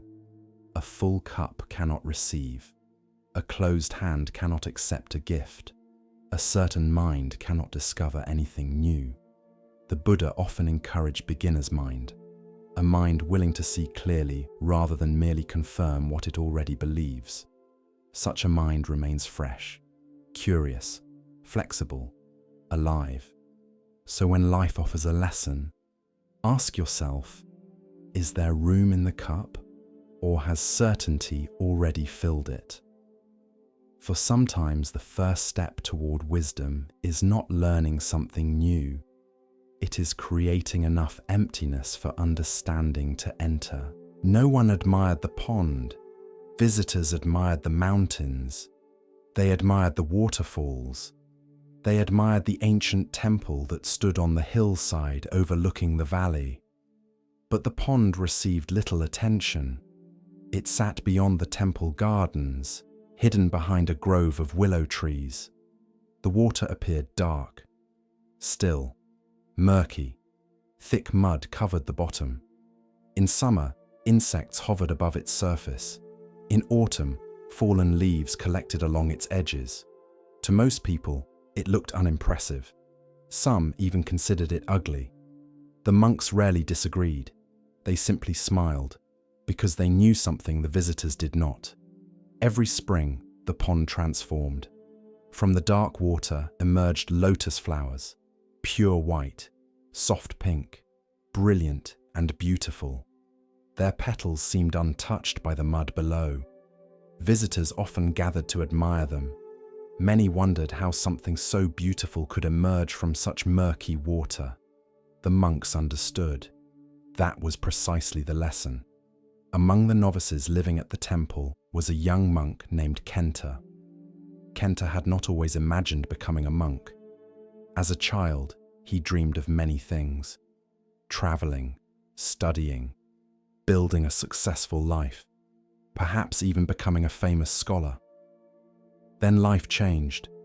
His father died unexpectedly. His family's financial situation collapsed. Several relatives argued bitterly over inheritance. Friends drifted away. The future he imagined disappeared. By the age of 19, Kenta felt broken, lost, directionless. The monastery offered refuge, food, shelter, silence. Most importantly, distance from the chaos he carried inside. Yet even after entering monastic life, peace did not arrive. His body sat in the temple. His mind remained trapped in the past. Every day, he compared his life to the life he believed he should have lived.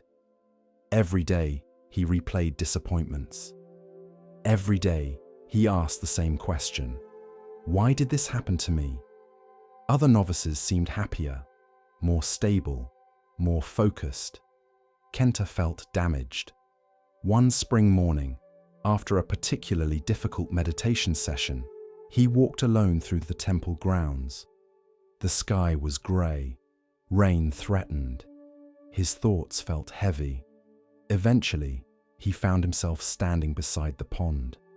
The water looked especially dark that morning. Mud churned near the surface after several days of rain. The sight matched his mood perfectly. "Ugly," he muttered. An elderly monk standing nearby heard him. His name was Master Jen, the oldest monk in the monastery. He smiled. "The pond?" Kenta nodded. "Look at it." The old monk stepped closer. "What do you see?" "Mud." "What else?" "Dirty water." The old monk nodded, then pointed toward a single lotus bud emerging from the surface. "What about that?" Kenta glanced at it. The flower had not yet opened. "It isn't blooming yet." Master Jen smiled. "Neither are you." The young monk frowned. The answer irritated him. He had come seeking understanding, not riddles. The old monk seemed unconcerned. He simply walked away, leaving Kenta alone with the pond. Over the following weeks, spring deepened. The lotus bud slowly opened. Then another, then another. Soon, dozens of flowers covered parts of the pond. Visitors arrived to admire them. Many took long walks just to see the blossoms. Kenta found himself returning frequently, not because he loved flowers, because he couldn't stop thinking about the old monk's words. "Neither are you." One afternoon, while helping in the garden, he finally asked Master Jen directly, "What did you mean?" The old monk continued trimming a shrub. "The lotus. What about it?" "It grows from mud." Kenta nodded. "I know." The monk smiled. "Most people stop there." The young novice waited. The old monk continued. "The flower does not grow despite the mud. It grows because of it." Silence followed. Kenta frowned. The statement felt important, yet he didn't fully understand it. That evening, he sat beside the pond long after sunset. The lotus flowers rested silently upon the water. He thought about his life, his father's death, the financial struggles, the loneliness, the disappointments, all the experiences he wished had never happened. Mud, years of mud. The realization felt uncomfortable, because if Master Jen was correct, perhaps he had been viewing his life incorrectly. Several days later, another lesson arrived. A wealthy merchant visited the monastery. The man possessed everything Kenta once desired: fine clothing, influence, money, status. The novice found himself immediately jealous. For several days he observed the visitor. Then something surprising happened. The merchant requested a private conversation with the abbot. Afterward, rumors spread. The man was deeply unhappy. His marriage was failing. His children barely spoke to him. He suffered from constant anxiety. The wealth that appeared so attractive from a distance had not protected him from suffering. The realization unsettled Kenta. Pain, it seemed, visited everyone. Different forms, different circumstances, the same human experience. Several weeks later, Master Jen assigned him an unusual task. Each morning, Kenta was instructed to care for the lotus pond, removing debris, monitoring water levels, protecting the flowers from damage. At first, he considered the work boring. Then something changed. Day after day, he observed the flowers closely. He noticed how slowly they grew, how they pushed upward through murky water, how storms bent them without destroying them, how some blooms opened beautifully while others struggled. The pond became a teacher. One morning, he discovered a lotus flower damaged by insects. Several petals were torn. The blossom would never look perfect. His first instinct was disappointment. Then he paused. Despite the damage, the flower remained beautiful, not because it was flawless, because it was alive. The insight lingered. Months passed. Summer arrived. Kenta continued practicing, meditating, working, studying. Yet something subtle had shifted. His relationship with suffering began changing. He stopped asking, "Why did this happen to me?" Instead, he began asking, "What is this teaching me?" The difference was profound. One question led to resentment. The other led to curiosity. Life did not become easier, but it became more meaningful. Several years later, a severe drought struck the region. The temple suffered along with everyone else. Water became scarce, gardens withered, crops struggled. Even the lotus pond shrank noticeably. Many monks worried. Some feared the flowers would disappear entirely. Yet when the following spring arrived, something remarkable happened. The lotus blossoms returned, fewer than before, but stronger. Their roots had survived beneath the surface, waiting patiently. Kenta stood beside the pond watching them emerge. Suddenly, he understood something he had been slowly learning for years. Resilience is often invisible. People assume strength looks dramatic, powerful, obvious. But real resilience often looks quiet. Roots surviving winter, seeds waiting beneath soil, a lotus growing through mud. Years continued passing. Kenta eventually became a teacher. Students frequently sought his guidance, especially those experiencing difficulties. One young novice arrived after losing both parents within a short period. The grief overwhelmed him. Life felt unfair, meaningless, broken. Kenta listened carefully, then led the novice to the pond. By now, it was famous throughout the region. Hundreds of lotus flowers bloomed each spring. They stood quietly beside the water. After several minutes, the novice asked, "Why did you bring me here?" Kenta pointed toward a flower. "What do you see?" "A lotus." "What else?" The young man shrugged. "Nothing." Kenta smiled. "Most people see a flower." He pointed toward the dark water. "I see the mud too." The novice remained silent. The teacher continued. "The flower is beautiful. The mud is not. Yet they belong to the same story." The young man stared at the pond. Something softened in his expression. Not healing, not yet, but perhaps the beginning of healing. Years later, Kenta himself grew old. His hair turned grey, his movements slowed. The pond remained. Each spring, lotus flowers continued blooming. Generation after generation, student after student, lesson after lesson. One evening, while sitting beside the water at sunset, a visitor asked him, "What is the greatest lesson the lotus teaches?" Kenta reflected carefully, then answered, "That suffering is not always an obstacle." The visitor looked surprised. "What do you mean?" The old monk smiled. "Many people spend their lives wishing the mud had never existed." He looked across the pond. "But without the mud, there is no lotus." The wind moved gently across the water. The flowers swayed slightly. The visitor remained thoughtful. And perhaps that is the lesson. Most people want growth without difficulty, wisdom without confusion, strength without struggle, compassion without heartbreak, patience without waiting. Yet life rarely works that way. The experiences we resist often become the very conditions that help us grow. Loss can deepen empathy. Failure can create humility. Loneliness can reveal connection. Hardship can uncover resilience. This does not mean suffering is good, nor does it mean we should seek it. The mud is still mud. Pain is still pain. Grief is still grief. But the lotus reminds us of something hopeful.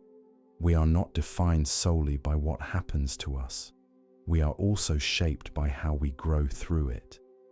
The Buddha himself taught that awakening often begins by facing suffering honestly, not avoiding it, not denying it, not pretending it isn't there. The lotus never escapes the mud. it grows through it, and perhaps we can too. So when life feels difficult, remember the pond, remember the dark water, remember the unseen roots beneath the surface, and remember the flower. Because some of the most beautiful qualities a human being can develop are not born from comfort. They are born from adversity met with wisdom. Just as the lotus rises from the mud without being stained by it, we too can emerge from life's difficulties carrying compassion, understanding, and strength. Not despite the mud, but because we learned how to grow through it. As we drift deeper into the still waters of Zen, a quiet teaching begins to rise, one that speaks of clarity and of value not always seen. Listen gently now. The next story begins. The village of Nandara sat between a dense forest and a wide river. The people there lived simple lives. They farmed, fished, raised families, shared stories beside evening fires. Most days passed peacefully, yet like all villages, Nandara carried its share of fears. Fear of drought, fear of illness, fear of loss, fear of the unknown. The villagers rarely spoke about fear directly. Instead, they spoke about dangers, threats, possibilities, warnings. But beneath many conversations, fear quietly shaped the way people saw the world. Among the villagers lived a young man named Toma. Toma was intelligent, hard-working, and cautious, very cautious. Some people called him wise, others called him anxious. The difference was often difficult to see. Toma believed caution kept him safe, so he questioned everything, double-checked everything, prepared for every possibility. He imagined dangers before they arrived. He planned responses before they were needed. The habit helped him sometimes, but it also exhausted him. His mind rarely rested. Every shadow contained risk. Every uncertainty contained threat. Every unfamiliar situation demanded suspicion. Though he appeared calm on the outside, his thoughts often raced beneath the surface. One evening, after visiting a neighboring village, Toma began walking home through the forest path. The route was familiar. He had traveled it many times. The sun had already disappeared. Twilight filled the trees. Long shadows stretched across the ground. Birdsong faded. The forest grew quiet. Toma quickened his pace. Not because he feared the forest. At least, that is what he told himself. The path curved around a large boulder, then continued downhill toward the village. As he rounded the bend, something caught his eye. A snake, large, dark, coiled directly across the path. Toma froze. His heart slammed against his chest. His breathing stopped. The world narrowed instantly. Snake, danger, run. Every instinct activated. The creature appeared enormous, its body thick, its shape unmistakable. Toma stepped backward carefully. Then another step. His pulse hammered. The forest suddenly felt hostile. Every sound seemed threatening. The fading light made everything worse. He stared at the snake. The snake remained motionless. Minutes passed. The creature did not move. Neither did Toma. Fear held them both in place. Eventually, the young man abandoned the path entirely. He turned around, took a much longer route home. By the time he reached the village, darkness had fully arrived. His family immediately noticed something was wrong. What happened? Toma described the encounter. The enormous snake, the dangerous location, the narrow escape. The story spread quickly. By morning, everyone knew. Several villagers decided to avoid the path entirely. Others carried sticks for protection. Parents warned children. Fear multiplied, not because anyone had seen the snake themselves, because someone else had. The following afternoon, an elderly monk named Genkai arrived in the village. He often traveled between monasteries, offering teachings wherever people invited him. The villagers welcomed him warmly. During dinner, someone mentioned the snake. Several people described its size. Others added details. The story grew slightly with each retelling. Genkai listened quietly, then asked, "Has anyone seen it today?" Silence. The villagers exchanged glances. Finally, someone answered, "No." The monk nodded. Interesting. The next morning, Genkai walked toward the forest path. Several villagers tried to stop him. The snake might still be there. The route was dangerous. The monk smiled, then continued anyway. Curiosity eventually persuaded Toma to accompany him. The young man remained nervous throughout the journey.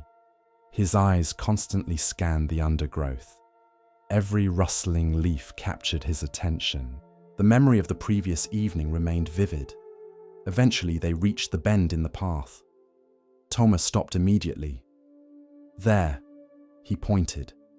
The snake remained exactly where he remembered it. Dark, coiled, dangerous. The monk looked carefully, then calmly walked forward. Toma nearly shouted. "Stop!" Genkai continued. The young man watched in horror. The monk reached the snake, bent down, then lifted it from the ground. Toma stared, speechless. The snake dangled harmlessly from the monk's hands. Because it was not a snake, it was a rope. Old, weathered, darkened by rain and dirt, but undeniably a rope. The realization struck like lightning. Toma stood frozen. His fear had felt completely real. His racing heart, his panic, his certainty, all real. Yet the snake never existed. Only the rope existed. The monk smiled gently. "What frightened you?" Toma swallowed hard. "The rope." Genkai shook his head. "No." The young man frowned. "What do you mean?" The monk laid the rope beside the path. The rope caused confusion. He looked kindly at Toma. "Your mind created the snake." The words lingered long after they returned to the village. For several days, Toma could think of little else. His fear had been genuine, yet its object had been imaginary. How many other fears operated the same way? The question unsettled him, because he suspected the answer might be uncomfortable. Weeks later, another incident occurred. A merchant failed to arrive when expected. Toma immediately imagined problems, accidents, robbery, disaster. The familiar cycle began. Then he remembered the rope. He paused, took a breath, and waited. The merchant arrived the next morning, delayed by rain, nothing more. Again, the mind had created a snake. Months passed, the lesson deepened. One day, a friend failed to return a greeting. Toma instantly assumed offense. Perhaps the friendship had changed. Perhaps resentment existed. Perhaps something was wrong. Then he remembered the rope. The following day, he discovered the friend simply hadn't heard him. Another snake vanished. The pattern appeared everywhere.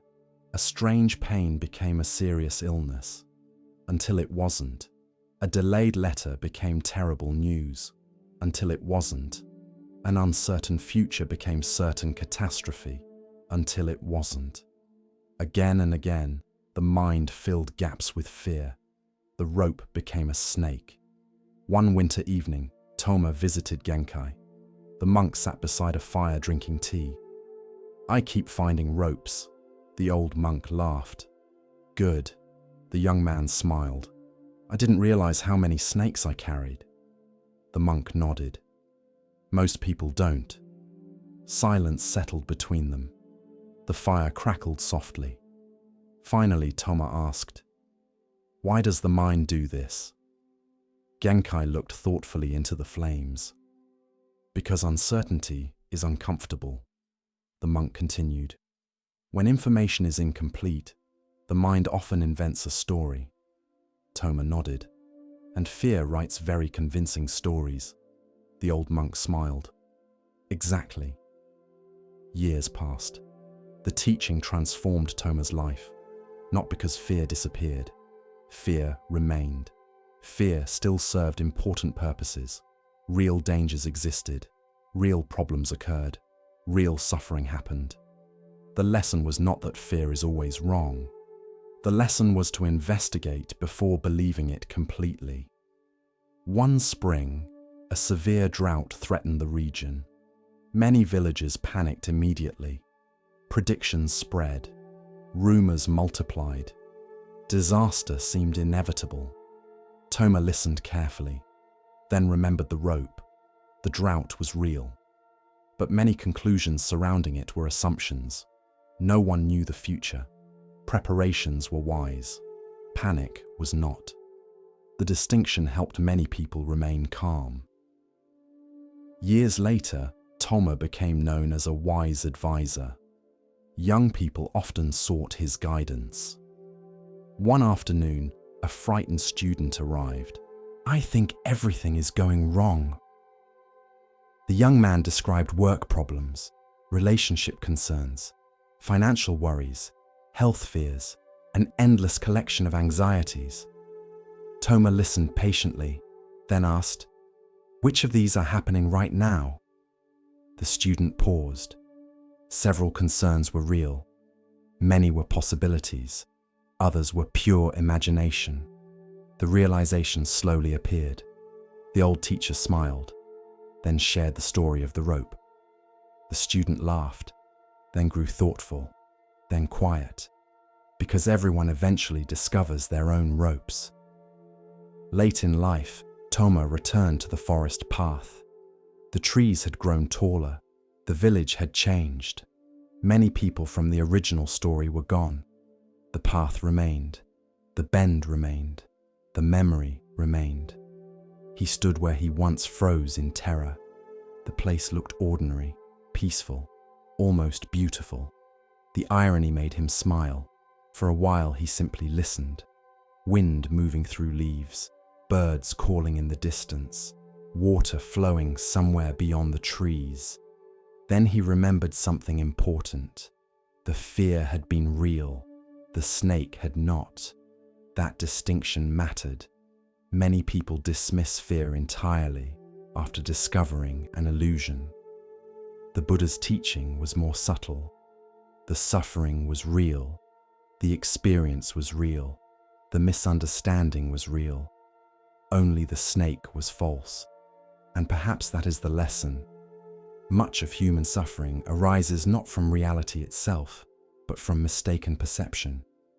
We imagine rejection where none exists, failure where none exists, danger where none exists. We create stories, then react to those stories as though they are facts. The rope becomes a snake, the shadow becomes a threat, the uncertainty becomes a catastrophe. Wisdom does not require eliminating fear. Wisdom requires seeing clearly, looking again, investigating, questioning assumptions.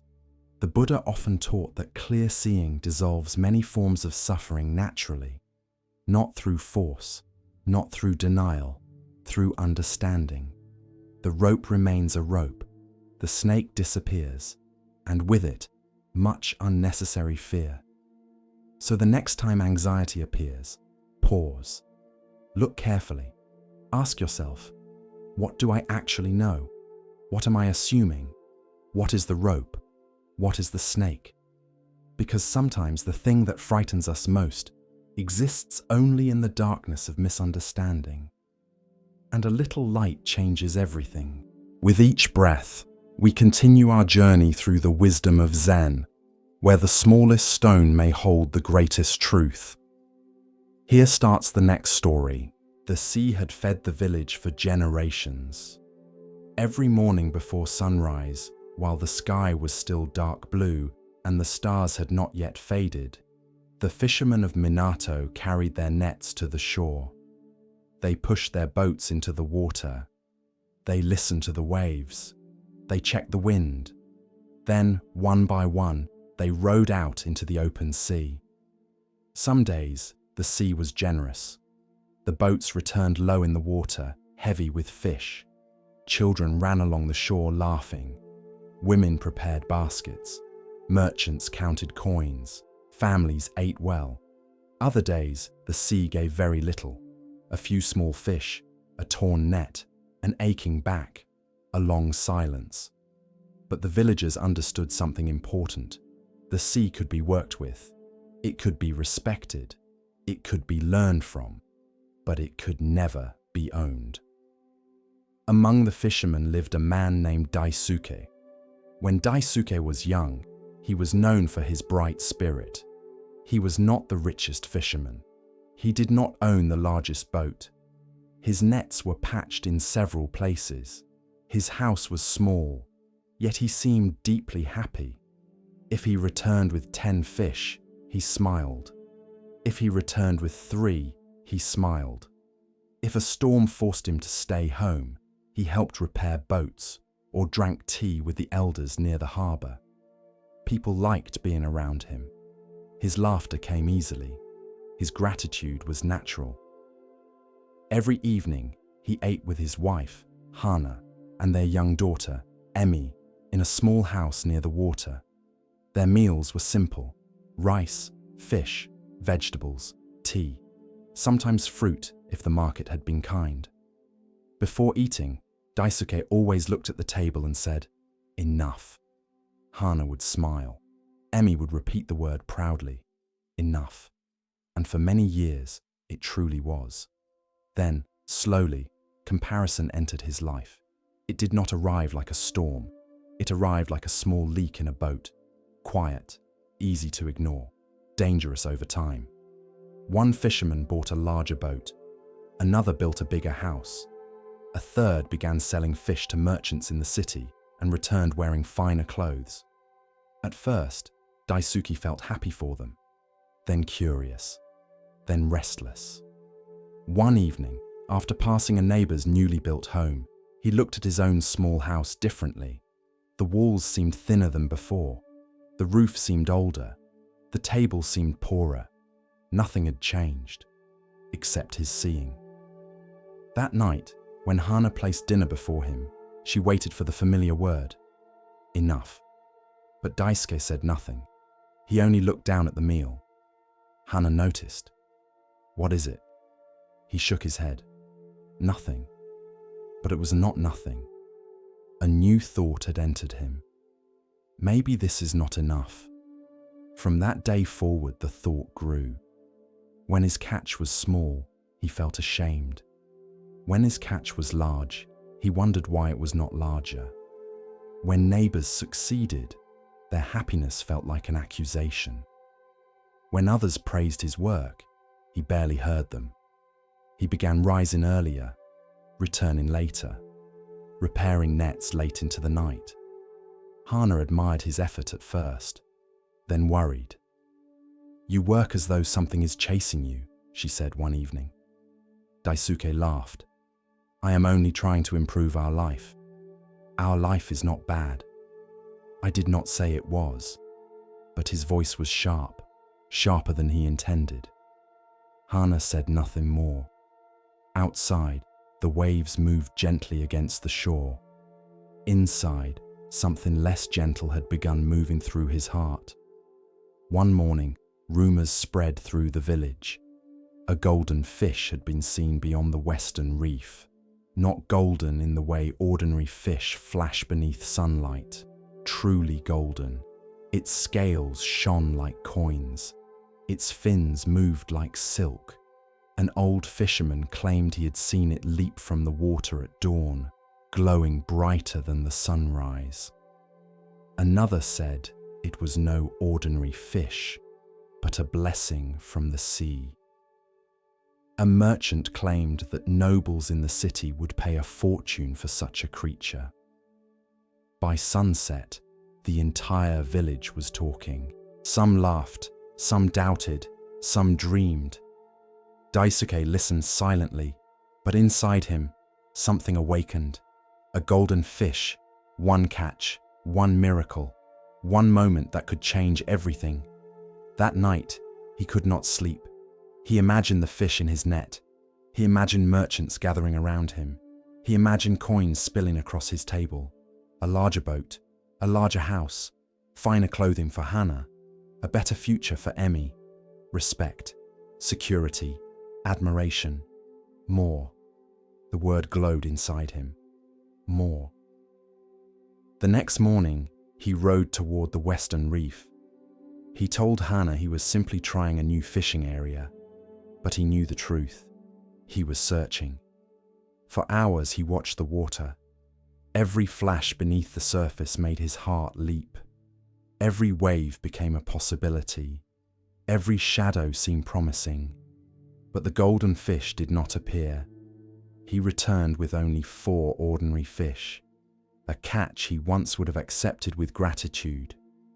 Now it felt like failure.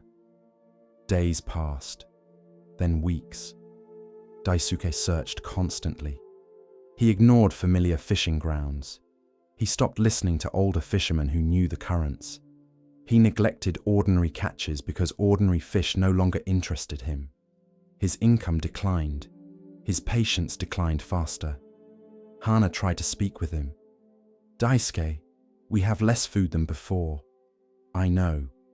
You are chasing a rumor. I am chasing an opportunity. At what cost? He turned away. That question angered him because he did not want to answer it. At the harbor, an elderly fisherman named Hiro watched him carefully. Hiro had fished the sea for more than 50 years. His boat was small, his hands rough, his face deeply lined from sun and salt, but his eyes were peaceful. One evening, Hiro found Daisuke repairing a net with unnecessary force. "You are angry at the net," the old man said. Daisuke looked up. "The net keeps tearing." "Perhaps it is tired of chasing dreams." Daisuke frowned. "I do not need riddles." Hiro sat beside him anyway. For a while, neither spoke. Then the old fisherman asked, "What are you truly trying to catch?" "The golden fish." Hiro nodded. "And after that?" Daisuke paused. "What do you mean? If you catch it, what then?" "I sell it. And then? I buy a better boat. And then? A better house. And then?" Daisuke grew irritated. "Then life is better." Hiro looked toward the sea. For how long? The question lingered. Daisuke hated it, so he returned to his net. The old fisherman stood. Before leaving, he said, "A hungry heart can swallow the whole sea and still call itself empty." Daisuke pretended not to hear, but he heard. The following month, the obsession deepened. Daisuke dreamed of the golden fish almost every night. Sometimes he caught it. Sometimes it slipped away. Sometimes it spoke with a human voice and said, "Not yet." He woke exhausted. During the day, he became distracted. He missed small joys. Emmy showing him a shell she found. Hana preparing his favorite soup. The moon rising silver over the harbor. Everything ordinary became background. The golden fish became foreground. One afternoon, after returning with an empty net, he saw Hiro sitting calmly beside his boat. The old man's net was empty too. Daisuke laughed bitterly. "Bad day." Hiro looked at the empty net. "Only if I expected the sea to obey me." "That does not bother you." "Sometimes." "Then why do you look peaceful?" Hiro smiled. "Because an empty net is not an empty life." The answer annoyed Daisuke. He walked away. But later that night, while lying awake, he remembered it. An empty net is not an empty life. He looked toward his sleeping wife, then toward the small room where Emmy rested. For one brief moment, he almost understood. Then the image of the golden fish returned, and the understanding disappeared. One morning, after a night of heavy rain, Daisuke rowed farther than ever before. The sky was grey, the water dark. Mist hovered above the sea. Other fishermen stayed closer to shore. Not Daisuke. He rowed beyond the western reef, beyond the familiar currents, beyond caution. Hours passed. The sea was strangely still. Then he saw it. A flash, gold beneath the water. His breath stopped. There it was. The golden fish moved below his boat like a living flame. Its scales shimmered even beneath the cloudy sky.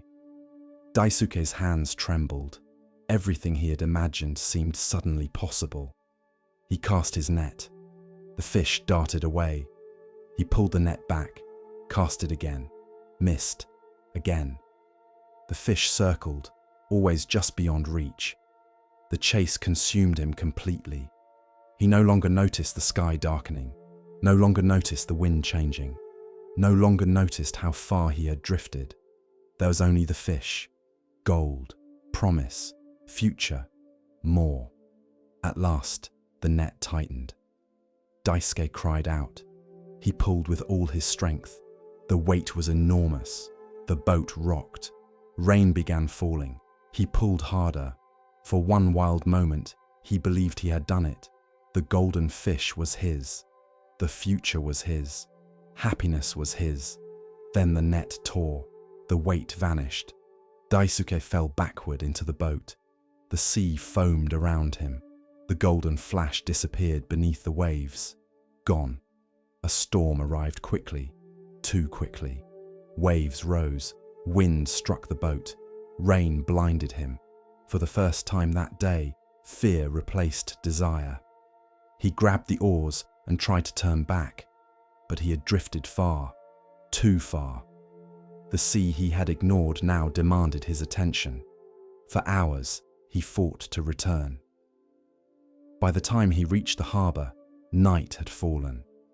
Hana stood on the shore with several villagers. Her face was pale with fear. Emi clung to her robe. When Daisuke stepped from the boat, soaked and shaking, Hana ran to him. For a moment, he expected anger. Instead, she embraced him. "You came back," she whispered. Something broke inside him. Not loudly, not dramatically, quietly.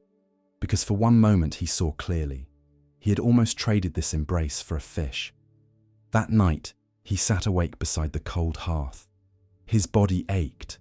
His hands were cut from the ropes. His net was ruined. His catch was gone. The golden fish was gone. But the worst part was not the loss. It was the realization. He had been losing long before the storm. Losing meals, losing laughter, losing peace, losing the ability to say enough. The next morning, he carried his torn net to Hiro. The old fisherman was sitting beside the harbour, as if waiting. Daisuke placed the net down. "I saw it," Hiro nodded. "The golden fish?" "Yes. And? I almost caught it." The old man looked at him carefully. "Almost?" Daisuke lowered his head. "It tore the net." Hiro said nothing. Daisuke continued. "I thought catching it would make my life full." His voice grew quieter, but chasing it made everything empty. The old fisherman's face softened. For a long time, they listened to the waves. Then Hiro said, "The fish was never the problem." Daisuke nodded slowly. "My wanting was." "Not wanting," Hiro corrected gently. "Craving." Daisuke looked at him. Hiro continued. "Wanting can guide a life. Craving consumes it."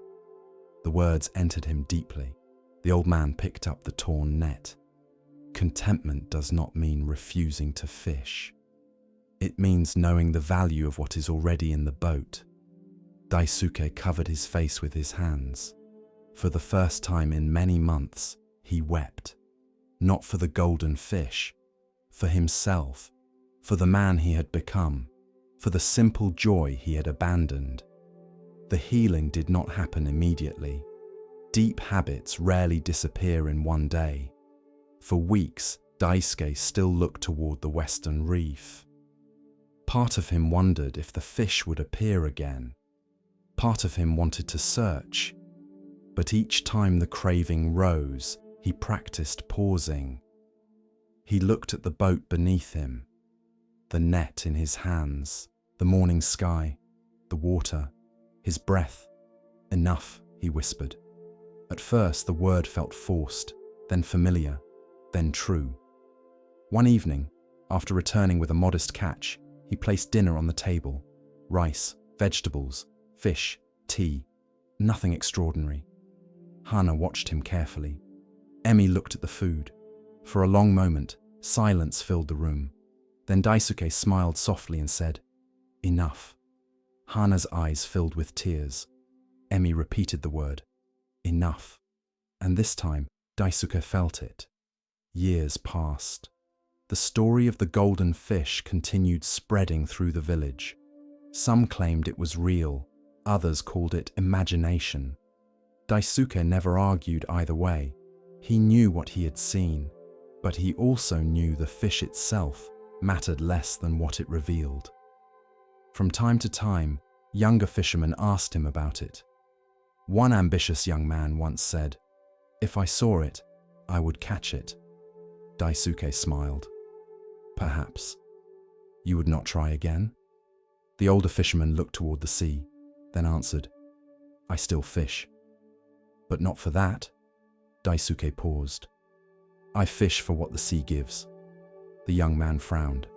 "That sounds small." Daisuke laughed gently. "It only sounds small to a hungry mind." Late in life, Daisuke often sat beside Hiro's old place near the harbor. Hiro had passed away years before, but his words remained like stones worn smooth by waves. An empty net is not an empty life. A hungry heart can swallow the whole sea and still call itself empty. Wanting can guide a life. Craving consumes it. Daisuke understood them now, not as clever sayings, as lived truth. One sunset, Emi, now grown, sat beside him. She had a child of her own. The little boy played with shells near the water. Emi looked at her father. "Do you regret chasing it?" Daisuke watched the sea. For a long time he said nothing. Then he answered, "Yes." She waited. "And no." Emi smiled slightly. "That sounds like something old Hiro would say." Daisuke laughed. "Perhaps he finally taught me." He looked toward the horizon. "I regret the pain I caused, the time I lost, the way I forgot what mattered." He paused. "But if I had never chased the golden fish, perhaps I would never have seen the emptiness in my own heart." The waves moved gently against the shore, so even that became a teacher. As darkness settled, the sea reflected the first stars. The boy ran toward them, holding a small shell. "Grandfather, look!" Daisuke took it carefully. It was ordinary, brown and white, chipped along one edge, the kind of shell he had ignored thousands of times. But this time he looked closely. Its spiral, its smoothness, its quiet beauty. He smiled. Beautiful. The child beamed. And in that simple moment, Daisuke felt richer than he ever had while dreaming of gold. And perhaps that is the lesson. Greed rarely begins as greed. It begins as comparison, as restlessness, as the thought that what we have is not enough because someone else appears to have more. Then craving enters.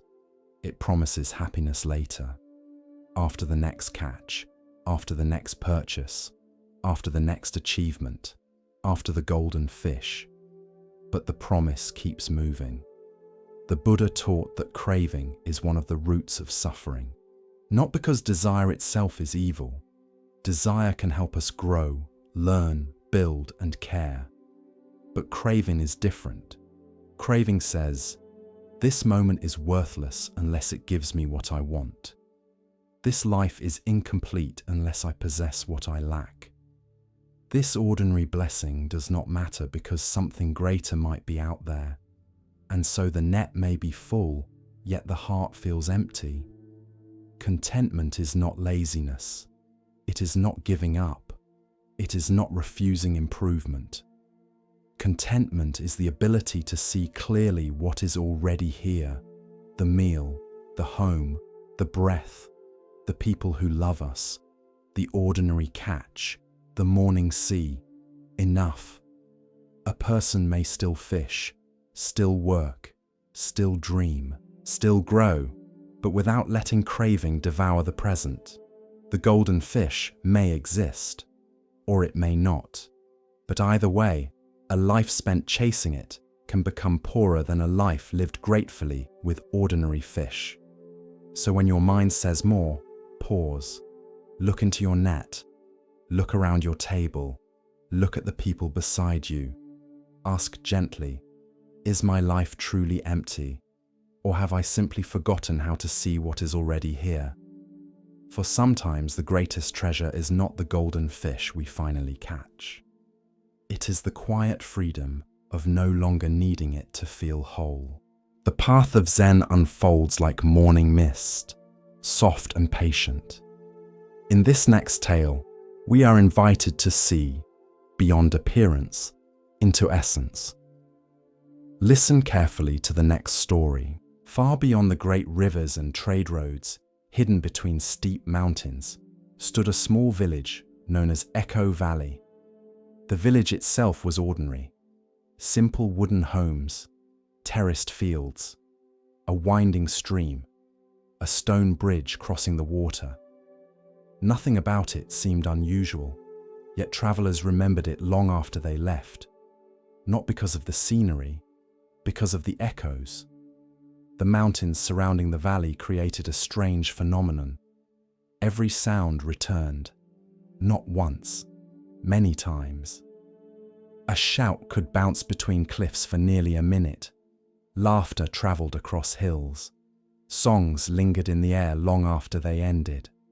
Children loved the echoes. Visitors found them amusing. The villagers grew accustomed to them. Most barely noticed anymore, except for an old teacher named Jinen. He often told the children, "The mountains are trying to teach you something." The children usually laughed. "What are they teaching?" Jinen would smile. "Listen carefully." The answer never satisfied them, but he never offered another. Among the children growing up in the village was a boy named Riku, bright, energetic, restless, always moving, always talking, always looking for excitement. Riku possessed many good qualities: generosity, courage, curiosity. Yet he also had a habit that created problems. He acted before thinking. Words escaped his mouth before wisdom caught them. Actions happened before consequences entered his mind. The pattern caused trouble constantly. One day, he mocked another child. The words spread quickly. Friendships suffered. Another day, he broke a tool while showing off. Someone else had to repair it. Another day, he lied to avoid punishment. The lie created even larger problems. Again and again, the same cycle repeated. Action first, consequences later. The distance between the two prevented learning, at least for a while. One afternoon, Riku wandered into the hills with several friends. The children climbed rocks, explored caves, played games. Eventually, they reached a cliff overlooking the valley. The location was famous for its echoes. Anything shouted from that spot returned louder than expected. One of the boys cupped his hands around his mouth. "Hello!" the mountains answered. "Hello! Hello! Hello!" The children laughed. Another shouted, "Good morning!" The greeting returned repeatedly. "Good morning, good morning, good morning." Then Riku had an idea, a mischievous one. He shouted an insult, a cruel insult directed toward another child in the village. The words bounced across the mountains, returning again and again and again. The children laughed, except one, a quiet girl named Hana. She frowned. That wasn't nice. Riku shrugged. It was only a joke. The answer ended the conversation, but not the lesson. The following morning, trouble appeared. The insult had traveled farther than expected. Several people heard it, including the child it targeted. Feelings were hurt. Arguments followed. Parents became involved. What began as a moment of amusement created several days of conflict. Riku felt frustrated. It was only words. His mother looked at him carefully. Words are never only words. The answer annoyed him, mostly because he didn't understand it. Several weeks later, the harvest season began. Everyone in the village helped. Children carried baskets. Adults worked the fields. The entire community participated. One afternoon, while gathering vegetables, Riku grew bored. Very bored. The work felt repetitive, slow, uninteresting. While no one watched, he began cutting corners, skipping tasks, leaving small sections unfinished. After all, who would notice? The missing work seemed insignificant. One small area, then another, then another. At sunset, he returned home satisfied.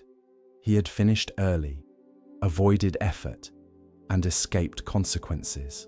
Or so he thought. Several days later, problems emerged.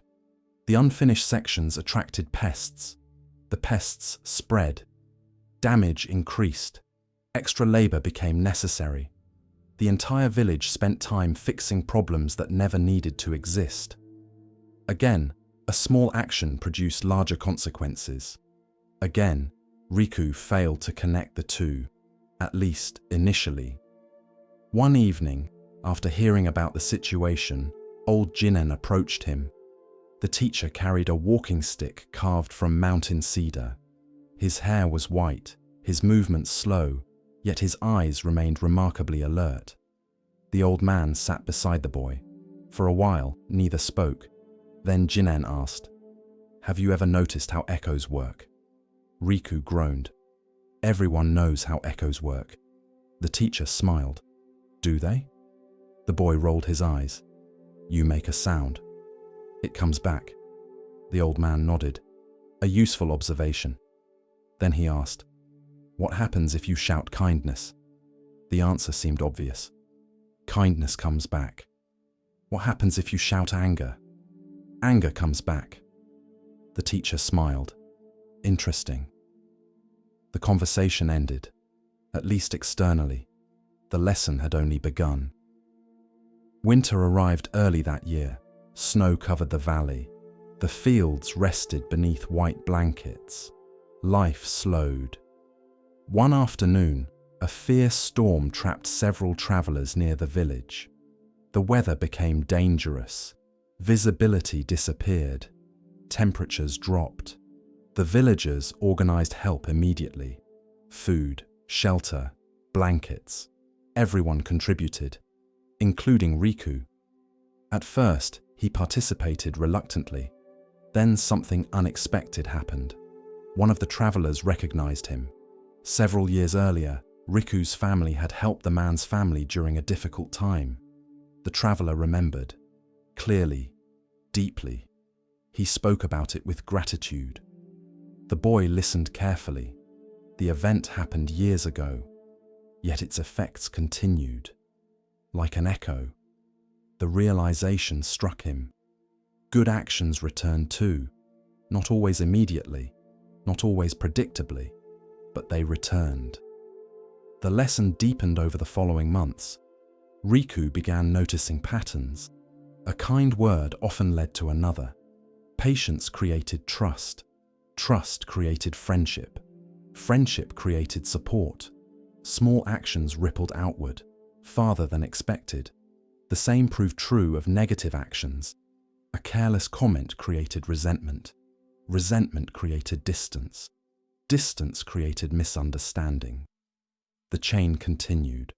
The world suddenly appeared more connected than before, like a pond disturbed by a single stone. One spring morning, Jinen invited him on a walk. They followed a mountain trail overlooking the valley. Birds sang. Wildflowers bloomed. The air felt fresh. Eventually, they reached the famous Echo Cliff, the same location where Riku once shouted insults. The teacher stopped, then handed him a small stone. "What should I do with it?" The old man pointed toward a still pond below. Riku dropped the stone. Ripples spread outward, circle after circle, touching the entire surface. The teacher smiled. "Did the stone intend that?" The boy shook his head. "No, yet it happened." The old man nodded, then pointed toward the mountains. "Now shout something." Riku thought carefully, then cupped his hands. "Thank you!" The mountains answered. "Thank you, thank you, thank you." The echoes drifted across the valley. The teacher smiled. Life works similarly.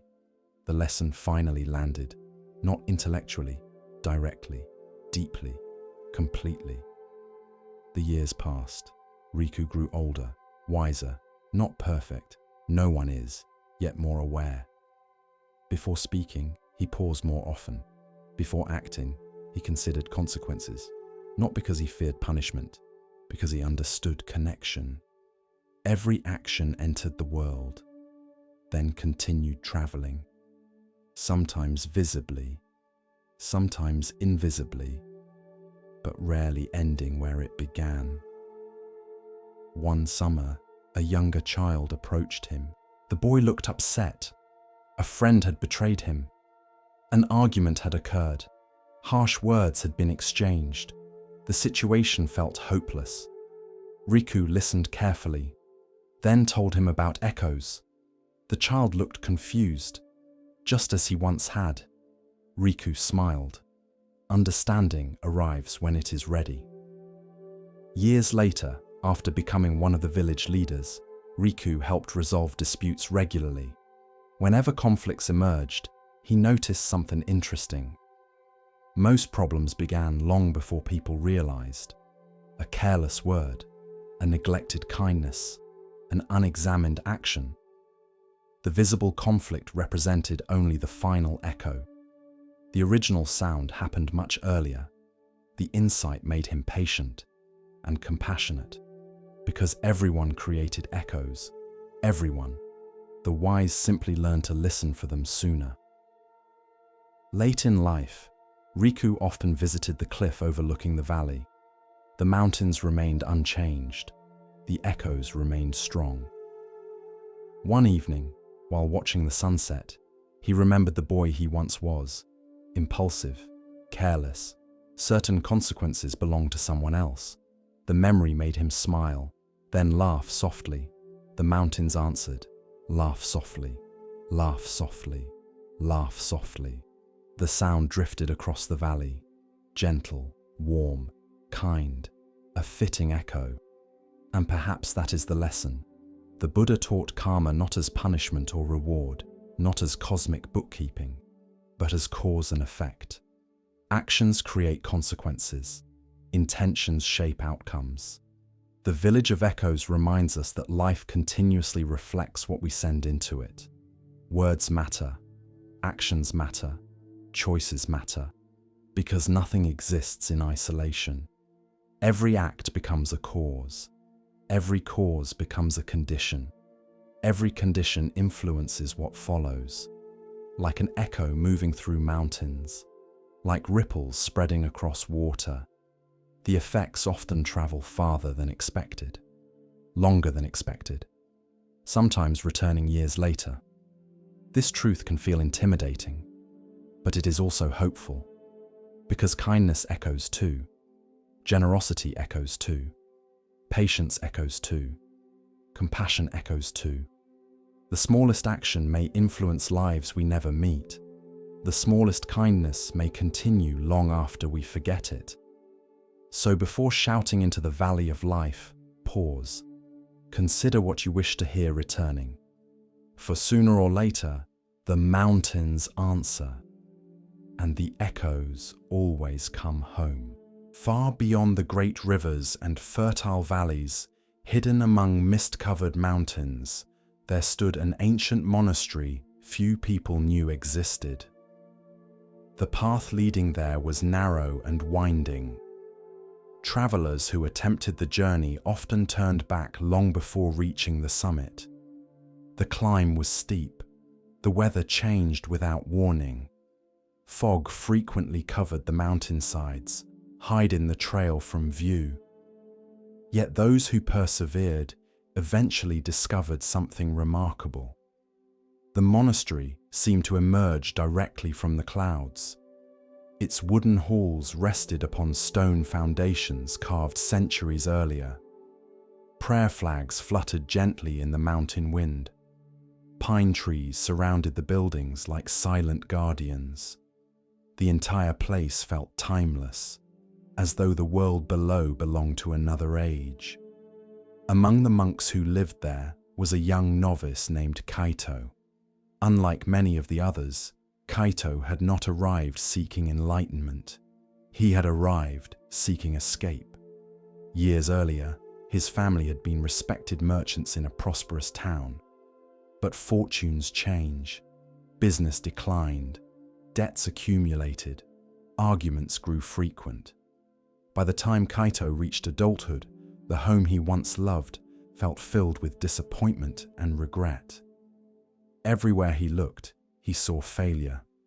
His father's bitterness, his mother's exhaustion, his own growing frustration. Eventually he left, partly to find peace, partly to find answers, partly because he no longer knew who he was. The monastery welcomed him kindly. Life there was simple. Wake before dawn, meditate, work, eat, study, sleep, repeat. At first, Kaito found comfort in the routine. The silence soothed him. The mountain air felt clean. The distance from his former life brought relief. Yet after several months, something unexpected happened. The peace he sought did not fully arrive. The noise outside had disappeared, but the noise inside remained. Old memories continued visiting him. Regrets resurfaced. Embarrassing moments replayed endlessly in his mind. Arguments from years earlier still triggered anger. Failures still triggered shame. Sometimes during meditation, he felt more disturbed than before. One evening, after a particularly difficult meditation session, he approached the monastery's elder teacher. The monk was known simply as Master Haku. He was old enough that nobody remembered exactly when he had arrived. Some said he had lived at the monastery for 50 years. Others claimed even longer. Nobody knew for certain. What everyone agreed upon was this. Master Haku possessed an unusual calmness. Nothing seemed capable of disturbing him. Not storms, not criticism, not praise, not success, not failure. His presence felt like a still lake, untouched by wind. Kaito bowed respectfully. "Master, may I ask a question?" "Of course." The young monk hesitated. Then the words came rushing out. "I thought coming here would bring peace." Haku nodded, "But my mind remains restless." The old monk listened. "I still feel anger. I still feel fear. I still feel sadness. I still feel regret." Kaito lowered his eyes. "Sometimes I wonder whether I'm simply incapable of finding peace." For several moments, Haku said nothing. Then he stood. "Come." They walked through the monastery grounds.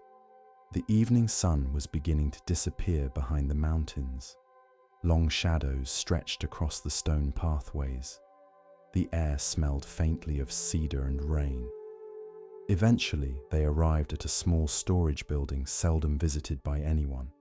The structure was old, very old. Dust covered the windows. Spiderwebs occupied the corners. The wooden door creaked loudly when opened. Inside, forgotten objects filled the room. Broken lanterns, old tools, discarded furniture, boxes whose contents nobody seemed to remember. Haku led Kaito toward the back of the building. There, leaning against a wall, stood a large mirror. At least, it appeared to be a mirror. It was difficult to tell. The surface was covered with years of dust. Thick layers obscured nearly everything. Kaito could barely see his reflection. The old monk pointed toward it. "What do you see?" "A dirty mirror." Haku nodded. Then he handed Kaito a cloth. "Clean it." The task seemed strange, yet Kaito obeyed. He began wiping away the dust. Slowly, patiently. The first few strokes changed almost nothing. The dust was stubborn. Years of neglect had accumulated. But gradually, the surface beneath began to emerge. Small patches reflected light. Tiny sections revealed fragments of his face. Kaito continued working, minute after minute. Dust filled the air around him. His arms grew tired.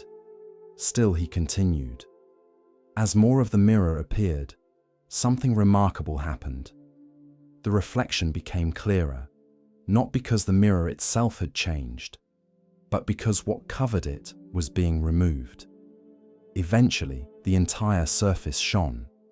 For the first time, Kaito could see himself clearly. The mirror reflected everything perfectly. The room, the light, the old monk standing nearby. Even the smallest details appeared effortlessly. Haku smiled. "Now tell me, what do you see?" "A mirror." "Is it different from before?" Kaito considered the question. "Not really. The mirror was always there." The old monk nodded. "Exactly." The two sat quietly beside the mirror. The evening light continued fading. The room grew softer and darker. Finally, Haku spoke. "Most people spend their lives believing they are the dust." Kaito listened carefully. "They identify with every fear, every regret, every painful memory, every passing thought." The old monk gently touched the edge of the mirror. "But those things are not what you truly are." The words lingered in the silence. Kaito felt something stir within him, yet he was not entirely sure he understood. The old monk continued. "The mind naturally produces thoughts. It produces fears. It produces desires. It produces stories. That is its nature." He looked toward the mirror. "But awareness itself remains untouched." Kaito frowned slightly. "Like the mirror?" "Exactly." The old monk smiled. "The mirror reflects storms, but it is not the storm. It reflects sunlight, but it is not the sunlight. It reflects faces, but it is not the faces." The room became quiet again. Outside, the wind moved gently through the pines. Somewhere in the distance, a bell rang softly. For the first time, Kaito sensed what the old monk was pointing toward. Not an idea, not a theory. Something deeper, something difficult to describe. That night, during meditation, Kaito tried an experiment. Instead of fighting his thoughts, he simply observed them. A memory appeared. He watched it. A fear appeared. He watched it. An irritation appeared. He watched it. Each thought arrived. Each thought remained briefly. Each thought departed, like clouds drifting across the sky. For the first time, he noticed that the observer remained unchanged. The thoughts moved. Awareness remained. Days passed, then weeks, then months. Kaito continued practicing. Some days were peaceful, others were difficult. Yet slowly he began noticing something he had overlooked for years. The mind was constantly changing. One moment happy, the next moment sad. One moment confident, the next moment uncertain. One moment calm, the next moment restless. Everything flowed. Everything shifted. Everything moved. Yet beneath the movement existed something still, something quietly aware of it all, like the mirror beneath the dust. One winter morning, a fierce snowstorm struck the mountains. The monastery disappeared beneath thick blankets of white. Wind howled through the valleys. Snow accumulated on rooftops and pathways. Many younger monks complained about the weather. Some worried about supplies. Others worried about the cold. Kaito found himself smiling, not because the storm was pleasant, but because he suddenly remembered the mirror. The storm existed, yet awareness of the storm remained untouched. The thoughts existed, yet awareness of the thoughts remained untouched. The insight felt simple, yet profound. Years later, Kaito himself became a teacher. Students often came seeking answers. Some complained about anxiety. Others struggled with grief. Others felt trapped by endless thinking. Rather than immediately offering advice, Kaito frequently brought them to the old storage building. The mirror remained there, still shining, still reflecting, still teaching. One afternoon, a young novice stood before it and asked, "Master, when will I finally stop having negative thoughts?" Kaito smiled. "Perhaps never." The novice looked disappointed. "But then, how can I be at peace?" Kaito pointed toward the mirror. "Does the mirror demand only beautiful reflections?" The young monk stared silently. "It reflects whatever appears, without resistance, without attachment, without judgment." The novice slowly began to understand, not completely, but enough. Years continued passing. The seasons came and went. Snow melted. Flowers bloomed. Leaves fell. Storms arrived. Storms departed. The mirror remained. One evening, as an old man, Kaito sat alone beside it. The room was quiet. Golden sunset light filled the space. He looked into the reflection. Wrinkles lined his face now. His hair had turned silver. His body had changed. His life had changed. Everything had changed. Everything except the awareness that had witnessed it all.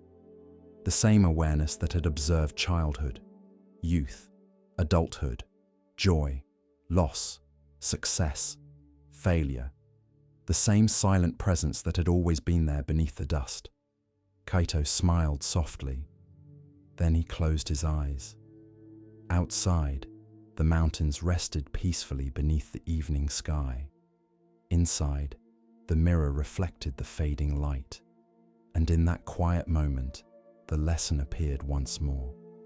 You are not every thought that passes through your mind. You are not every fear that visits your heart. You are not every mistake from your past. You are not every story you tell yourself.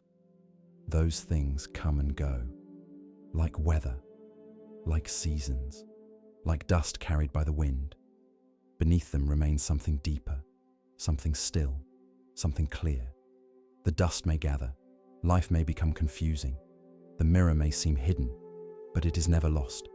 It simply waits, patiently, quietly, until one day, with enough awareness, enough honesty, and enough compassion, we begin wiping away the dust and discover that what we were searching for was there all along.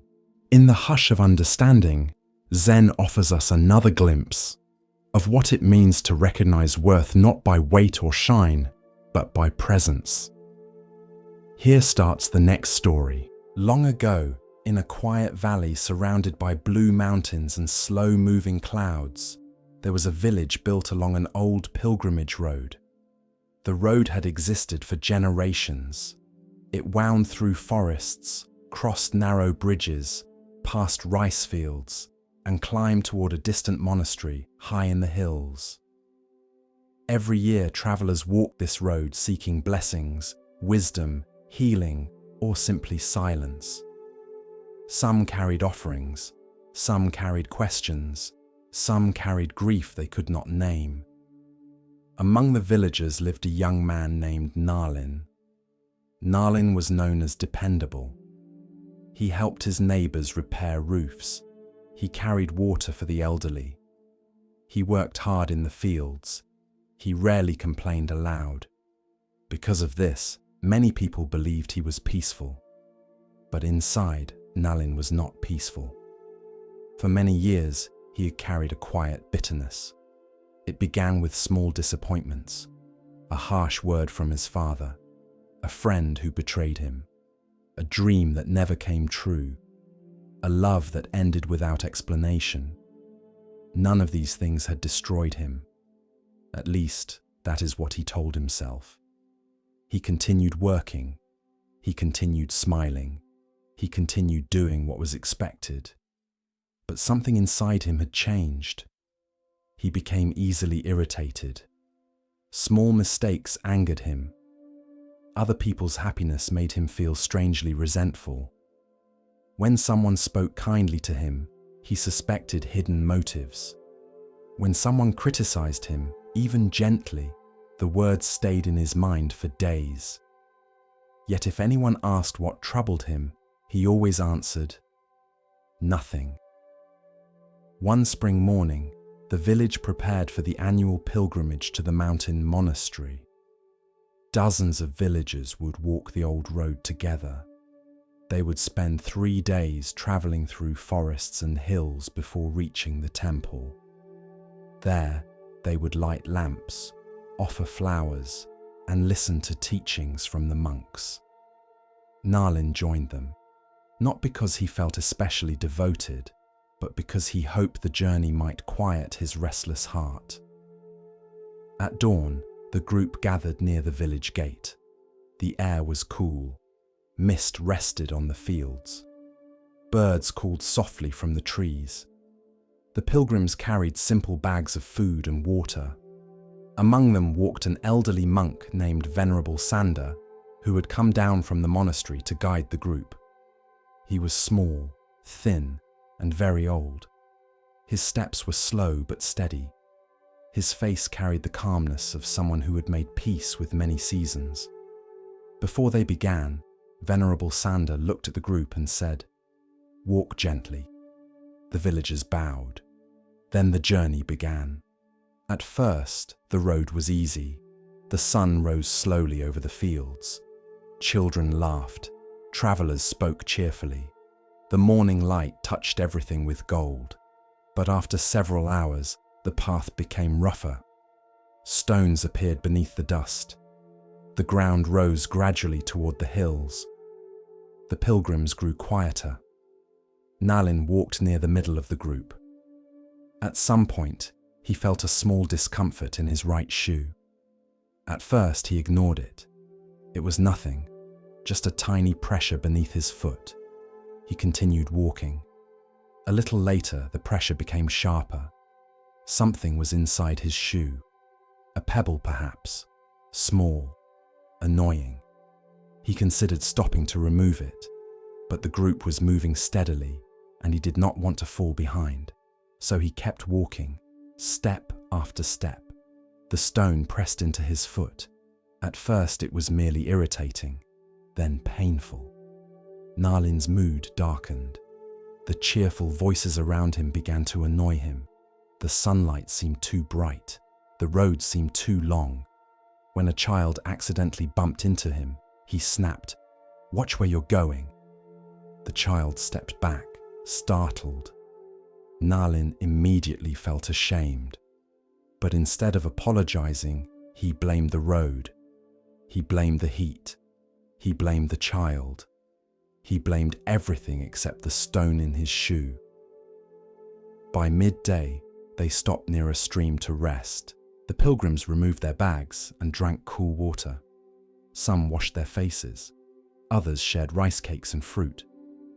Nalin sat apart from the group. His foot throbbed. Venerable Sanda approached quietly. "You seem troubled," the monk said. Nalin forced a smile. "I am fine."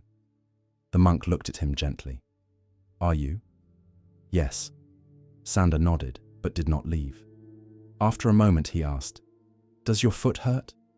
Nalin looked surprised. "A little." "Then perhaps you should examine your shoe." "It is nothing." The old monk sat beside him.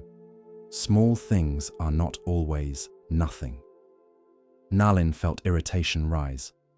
Why was the monk paying attention to such a minor matter? There were surely deeper teachings to discuss. Impermanence, compassion, awakening, not shoes, not pebbles. I can continue, Nalin said. The monk nodded. Of course. Then he added softly, many people continue. The words stayed with Nalin as they resumed walking. The path became steeper. The forest thickened. Birdsong echoed through the trees. Yet Nalin heard little of it. All his attention had narrowed to the pain in his foot. Step, pain, step, pain, step, pain. By late afternoon, he was angry with everyone. When the group slowed down, he resented them. When they walked faster, he resented them. When someone sang softly to encourage the others, he found the song unbearable. The world had not changed very much, but his suffering had colored everything. That evening, the pilgrims reached a small shelter beside the road. They would sleep there before continuing in the morning. As the others prepared food and bedding, Nalin finally sat down and removed his shoe. A tiny stone fell into his palm. It was no larger than a bean. He stared at it, so small, so ordinary, so harmless looking, yet it had turned the entire day bitter. Venerable Sander sat nearby, warming his hands around a cup of tea. Nalin held up the stone. This caused all that pain. The old monk smiled faintly. Yes, it is so small. Yes. Nalin looked embarrassed.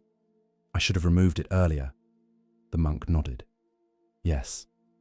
For a while, neither spoke. Night settled around the shelter. The forest darkened. A small fire crackled gently. Finally, Sander said, "The body teaches quickly what the heart often teaches slowly."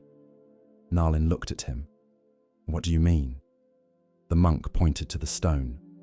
When a stone enters the shoe, every step becomes painful. Nalin nodded. When resentment enters the heart, every experience becomes painful.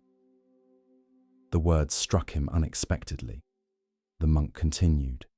At first it may seem small. A memory, a disappointment, a wound, a sentence someone spoke years ago. But if it remains unexamined, it begins to affect everything. Nalin looked down. The old monk's voice remained gentle. You may think you are angry at the road, angry at the weather, angry at the people walking beside you. But sometimes the pain is coming from something you carry. Nalin said nothing, because he knew. Deep inside, he knew.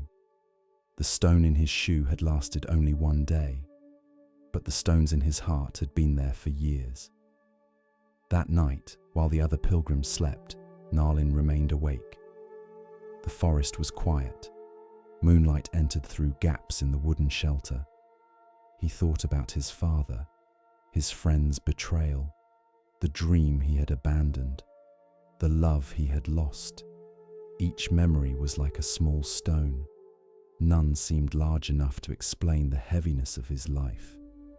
Yet together, carried step after step, year after year, they had changed how he walked through the world. In the morning, the pilgrimage continued. This time Nalin walked more carefully. His foot felt tender, but lighter. The path climbed higher into the hills. Mist drifted between the trees. The air grew cooler. At midday, the group reached a ridge overlooking the valley below. The village looked tiny from such a height. Fields became patches of green and gold. Rivers became silver threads. Nalin stood quietly beside Venerable Sander. After a long silence, he said, "Master, how does one remove a stone from the heart?" The old monk looked toward the valley. "First, one must admit it is there." Nalin breathed slowly. "And then?" "Then one must stop pretending the pain comes from everywhere else." The answer was simple. Too simple, perhaps. Yet Nalin felt its weight. For the rest of the day, he observed his thoughts. Whenever irritation appeared, he asked, What stone is this touching? When envy appeared, he asked, what wound is this protecting? When anger appeared, he asked, what pain is asking to be seen? At first, the questions made him uncomfortable. He preferred blaming the world. It felt easier, cleaner, safer. But slowly, something began to open. By the third day, the pilgrims reached the mountain monastery. It stood among pine trees and drifting clouds. Bells rang softly in the wind. Prayer flags moved above the courtyard. The travelers bowed at the gate. Some cried quietly, some smiled, some simply stood in silence. That evening, after the lamps were lit, Venerable Sanda gave a teaching in the meditation hall. The pilgrims sat on woven mats. The hall smelled of incense and old wood. The monk placed a small stone before him. Nalin recognized it immediately, the stone from his shoe. Sanda looked at the gathered villagers and said, "Today I will speak about hidden suffering." Everyone listened. Most people notice great suffering easily. Illness, loss, disaster, death. These things are visible, but much of human suffering is carried in smaller ways. He touched the stone, a sharp word remembered for 10 years, a mistake never forgiven, a comparison repeated daily, a grief never spoken, a fear never examined, a resentment protected as if it were treasure. The hall remained still. These things may seem small, but when carried long enough, they shape the way we walk. They shape the way we speak. They shape the way we love. They shape the way we see the world. Nalin felt tears rise, though he did not know exactly why. The monk continued. The Buddha taught that suffering has causes. This is not meant to blame us. It is meant to free us. If suffering has causes, then suffering can be understood. If suffering can be understood, it can be released. He lifted the stone. But we cannot release what we refuse to notice. Those words entered Nalin deeply. After the teaching, many pilgrims returned to their sleeping quarters. Nalin remained in the hall. The lamps flickered softly. Venerable Sanda approached. "You heard the teaching?" "Yes." "And?" Nalin hesitated. Then he whispered, "I have many stones." The monk nodded. "Most people do. I don't know how to remove them." "One at a time." Nalin looked at him. "Just like walking." Sanda smiled. "Just like walking." The following morning before sunrise, Nalin went alone to the monastery garden. Dew covered the grass. The sky was pale blue. He sat beside a small pond and closed his eyes. One memory arose first. His father standing in the doorway years earlier saying, "You will never amount to much if you keep dreaming." The words had been spoken in anger, perhaps without thought, but Nalin had carried them like a stone ever since. He saw how they had shaped him, how they made him defensive, how they made every criticism feel like proof, how they made success feel urgent and failure unbearable. For the first time, he did not push the memory away. He breathed with it. He let himself feel the hurt beneath the anger. The hurt was younger than he expected, softer, almost childlike. Then he whispered, "This is a stone." He did not forgive completely in that moment. He did not become suddenly free, but he saw it clearly, and seeing clearly was the beginning.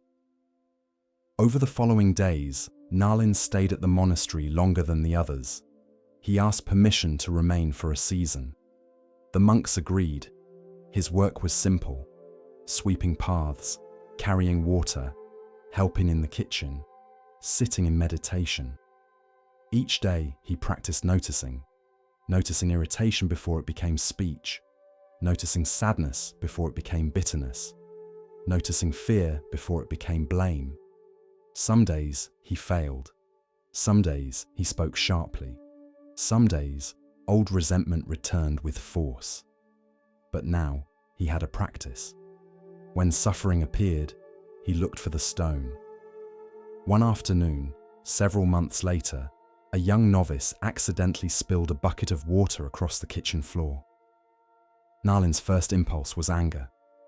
The old habit rose quickly. Careless, foolish, always making more work. But before the words left his mouth, he felt the familiar sharpness inside. He paused. He breathed. Then he saw it. The stone was not the spilled water. The stone was his old fear of wasted effort, his old belief that mistakes made a person worthless. So instead of scolding the novice, he picked up a cloth. "Come," he said gently. "We will clean it together." The novice looked relieved, and Nalin felt something loosen inside him. Not dramatically, not completely, but truly. By winter, he returned to his village. The road down the mountain was the same road he had climbed months earlier. The stones were still there. The dust was still there. The bends in the path remained unchanged. But Nalin walked differently. He no longer expected the world to become smooth before he could be peaceful. He simply paid attention to what he carried. When he returned home, people noticed something had changed. He listened more, reacted less, smiled without forcing it. One day, he visited his father. The old man had grown weaker. His hands trembled slightly. For years, Nalin had avoided speaking honestly with him, but now he sat beside him in the courtyard. For a long time, they watched the sunlight move across the ground. Finally, Nalin said, "Father, when I was young, you said something that hurt me." His father's face tightened. Nalin continued, carefully and softly, "I carried it for many years." The old man lowered his eyes. "What did I say?" Nalin told him. Silence followed, a painful silence. Then his father covered his face with one hand. "I was afraid," he whispered. Nalin looked at him. "Afraid. I saw how hard the world could be. I thought if I made you tougher, you would survive." His voice shook. "But I think I only made you feel alone."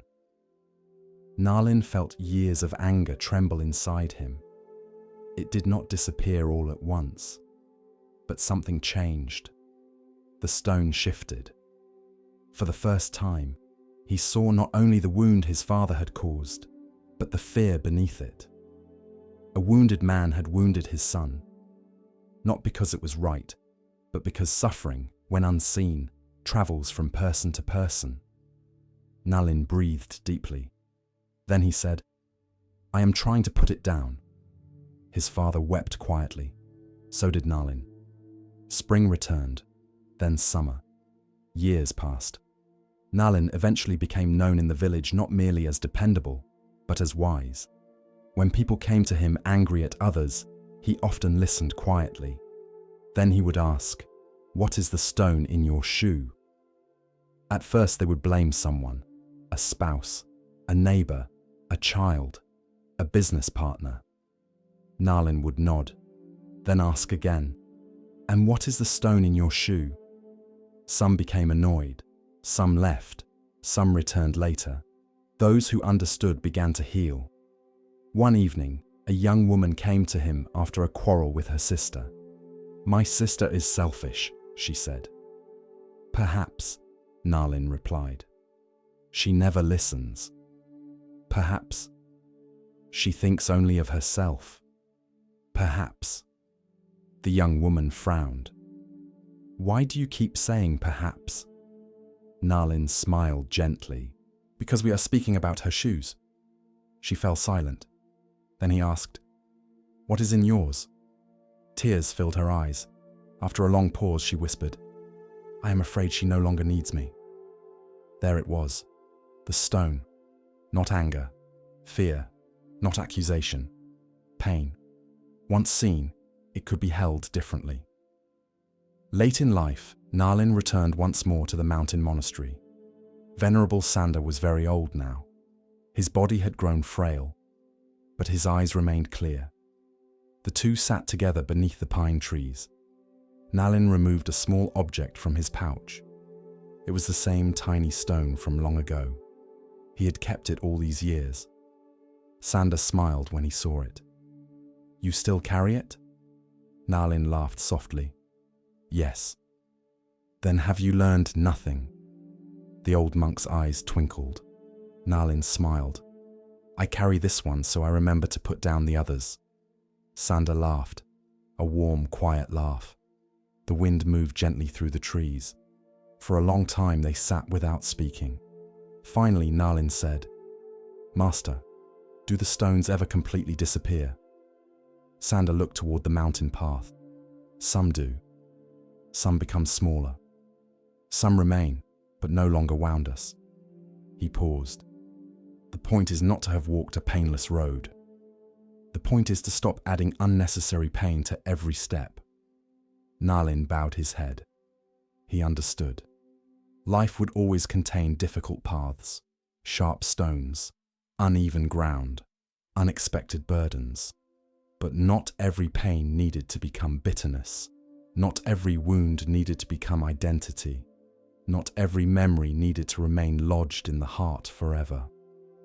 That evening, as the sun disappeared behind the mountains, Nalin walked slowly along the monastery path. He felt the earth beneath his feet, cool, solid, real. Each step was simple, each step complete. And perhaps that was the lesson. Sometimes the thing making life painful is not the whole road. It is one small stone we have never stopped to remove. A resentment, a fear, a memory, a story, a grief, a wound we keep walking on. We may blame the road. We may blame the weather. We may blame everyone walking beside us. But healing begins when we finally pause, sit down, and look honestly at what we are carrying. The stone may be small, but if carried long enough, it can change the entire journey.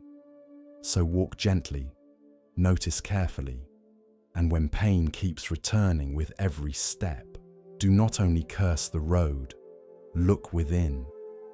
There may be something ready to be seen, something ready to be understood, something ready, at last, to be removed.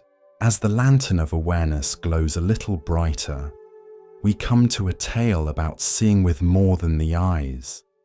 Let the stillness guide you now, and listen carefully to the next story.